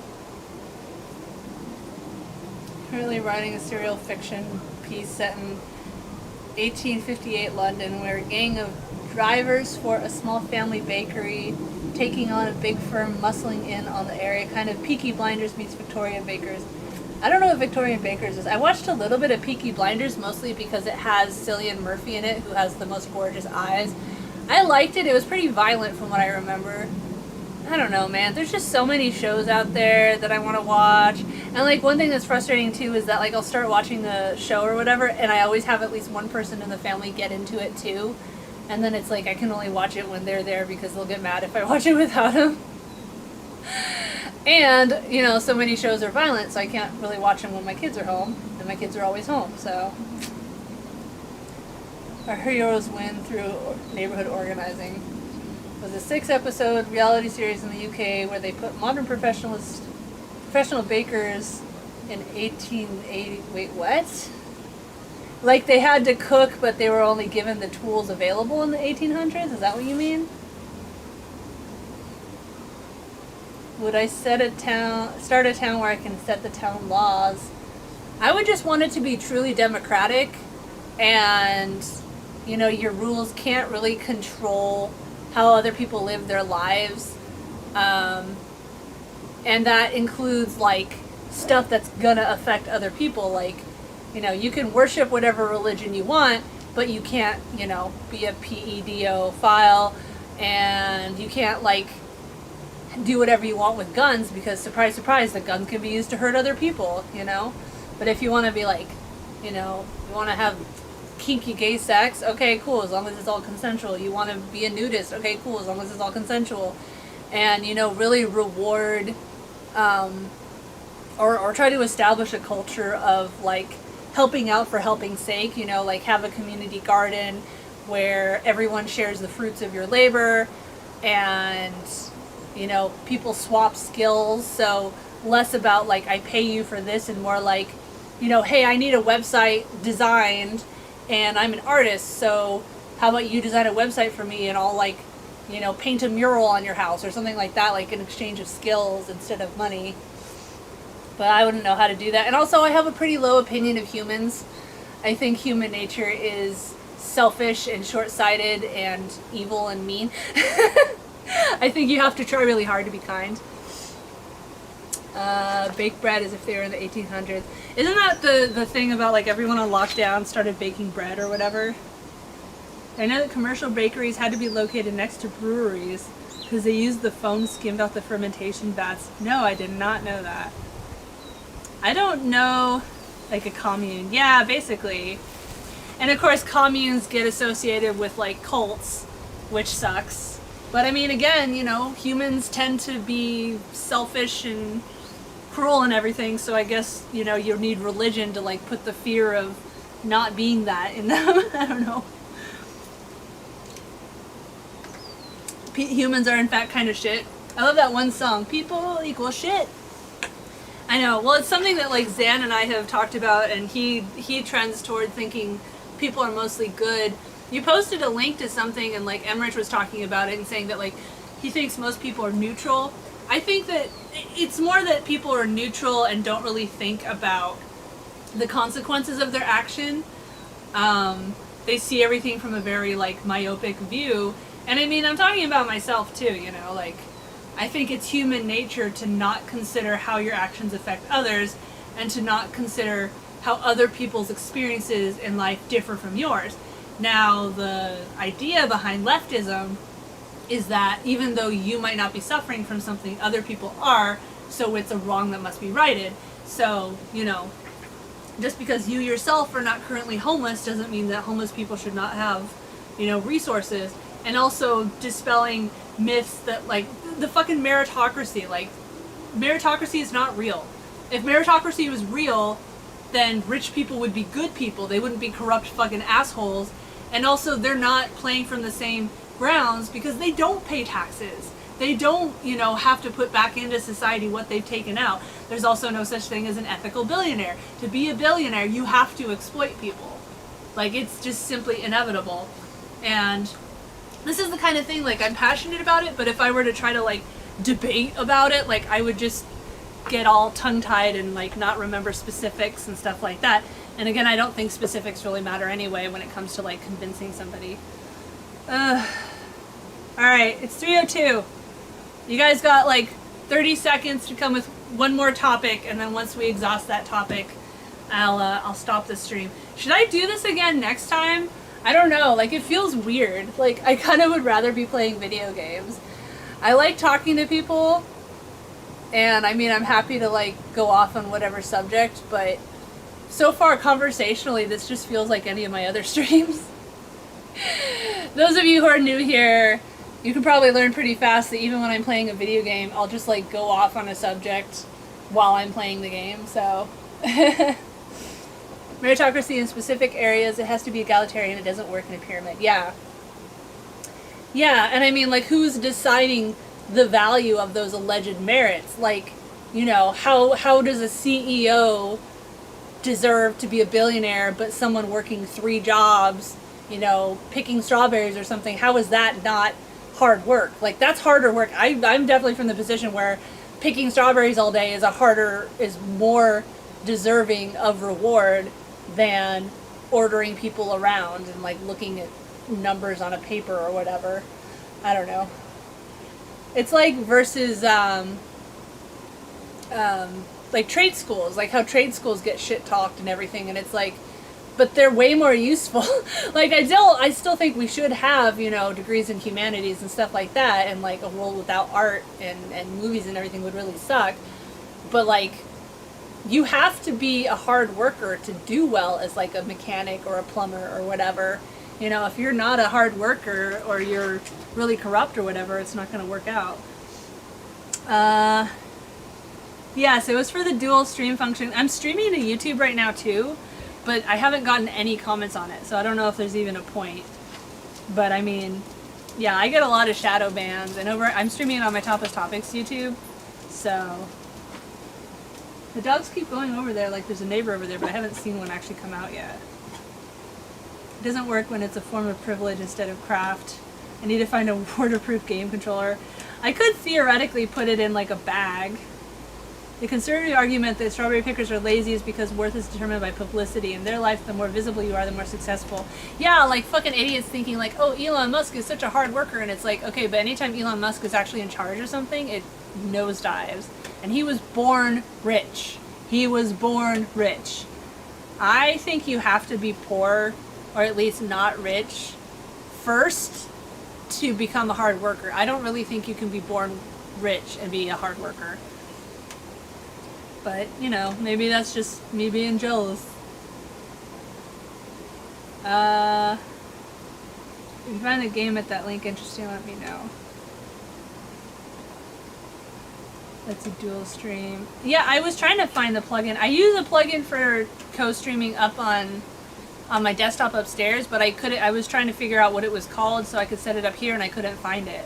So I just tried Streamlabs.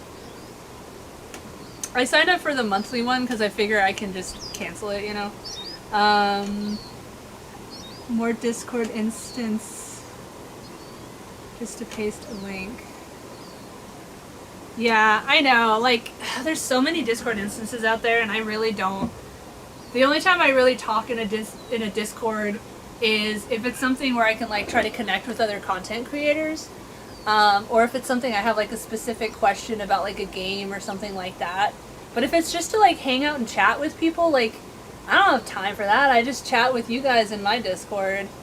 But I do like using the DM function on Discord because I find the IM feeling of it, like AOL Instant Messenger type thing, easier to keep up with than like DMs on Mastodon and stuff like that. Because it's like I can revisit a conversation later and I can easily like scroll back and see what we were talking about, you know. But hang out like we were hanging out in my yard. Aw, I feel like that's how most of my streams are though. Like I'm really not saying anything that I wouldn't say in any of my other streams. But hey, if it got some new people to come by and enjoy the content, so hopefully you'll stick around in future streams even if they're not in hot tubs, then it was worth it. Like I said, I was like all prepared to get banned and or get a bunch of asshole perverts, and we only got one asshole pervert and we haven't gotten banned, so I'm all disappointed. Steampunk TTRPG City Book and Adventure. I would not really have the time or resources to look into that. I do have people in my Discord that are really into tabletop, and I know you said you don't want to join another Discord instance, and I understand that, but like if you wanted to find people to like test out your stuff, you can at least DM me and I can share the link. But yeah, you're gonna have better luck finding other people that are really into tabletop if you join the server. Instances. Why would I hate the concept? I don't hate instances, I just hate how hard it is to search between them. I mean, like, Discord servers is like an even more extreme example because there is no searching between instance or servers on Discord, where at least as Mastodon there's sort of searching between them. Where's why I don't write at TP anymore and left FASA. Yeah. Well, I mean, like, people like one of the people I can name in my stream, or not my stream, my Discord that plays a lot of TTRPGs, he doesn't have a job, or kids, and he is on the spectrum, and he really, really likes tabletop, so he actually like will read the rule books for fun. So he definitely would be a resource for like talking about it with, and like he plays all sorts of different systems and stuff. But yeah, you know, not having kids and not having jobs or a job definitely opens you up to more time to play anything. But and yes, I am jealous. I love my kids and I wouldn't want to not have them, but I am jealous of people without kids who can just be like, I'm gonna go to this, you know, I'm gonna go to this kink event tonight, or I'm gonna go visit this convention across the country or whatever, you know, provided they have the money for it. I'm jealous of that. So I gotta get rich and famous so I can hire a live-in nanny like the you know, real celebrities do. That's another thing that's going to be really different at VidCon, is that basically none of the content creators that are on the featured creator list have kids, unless it's a family channel where they literally do the videos with the kids and like make money off of making videos about their family. Those are like the only ones with kids of the ones that I've researched. Or they have kids but they like never mention them. I presume because the spouse is taking care of the kids most of the time. But yeah. Alright, it's 3:10 or 3:19. No, 3:10. So it's probably a good time. I think I'm free to stream on Tuesday. I don't know. I think I'm here on Tuesday, but then Thursday I have to go back to the dentist to get yet another. They tried to replace, I got a root canal and they put a temporary tooth on and then they put the permanent tooth on, but they didn't like the way that the permanent tooth was shaped. They said that it was too thin on one side. So they took it off, put a temporary tooth back on, and then I'm getting another version of the permanent tooth on Thursday. And hopefully that will be the last time I have to go to the dentist until the next cleaning, because I've literally been to the dentist 6 or 7 times in the last few months and I'm really tired of it. But yeah, you don't have time for games anymore. I mean, yeah, you do a lot of social things. So, but yeah, we haven't played games together a lot. Basically, Matthew and I have just been playing Ark. We played Small End for a little bit, and it was fine, but fairly linear. A lot of even these crafting games are linear. Like, it's like, go here, unlock this gear, fight this boss. Go here, unlock this gear, fight this boss. Like, that's why Ark is like so wide open. There's so much that you can do in Ark. Yeah. Okay, so yeah, I think let me look at where's my phone? I'll look at my schedule here. I can't believe how soon we're coming up to VidCon. Oh my gosh. Alright, so I'll be here Tuesday. Oh yeah, I am free on Thursday as well. It's the week after that. I'm busy. Okay, I'm busy all week after next. I'm busy both Tuesday and Thursday. And then the 13th, I'll be here. 15th, I'll be here. And then the 20th, the week after that, is when I'm going to VidCon. And I will be filming there. I'll probably be putting like TikToks and shorts up there, and then trying to put like vlog type things together at the end of the day. We'll see how tired and busy I am. I might just film a whole bunch and then put together one or two videos after I get back. I'm going to be disciplined this time. I'm going to actually make a video about what my experiences were after VidCon. I never got around to doing it last year. And yeah, I have people I'm talking to about doing more interviews. I just have to make it happen and, find the time to edit the interview, because I already have other videos that I've edited that I haven't that I've recorded that I haven't edited yet. And I still am hopeful for finding a video editor someday, but I don't know how you find one. So yeah, we'll see how that goes. Okay, alright, I'm gonna get out of here. Thanks for joining me. Yeah, see you next Tuesday, and in the meantime, if you're new here, I have hundreds of videos up at toplesstopless.org that are not wearing a bikini. But they're not sexual, they're just topless. I know it's really confusing to people that have never questioned gender-based censorship before, and then I have gaming videos up at Sarah Got Game that are really old. I haven't really done any new ones in a while, but yeah. Alright, and you can join our Discord, toplesstopless.org/chat. All right, see you guys next time.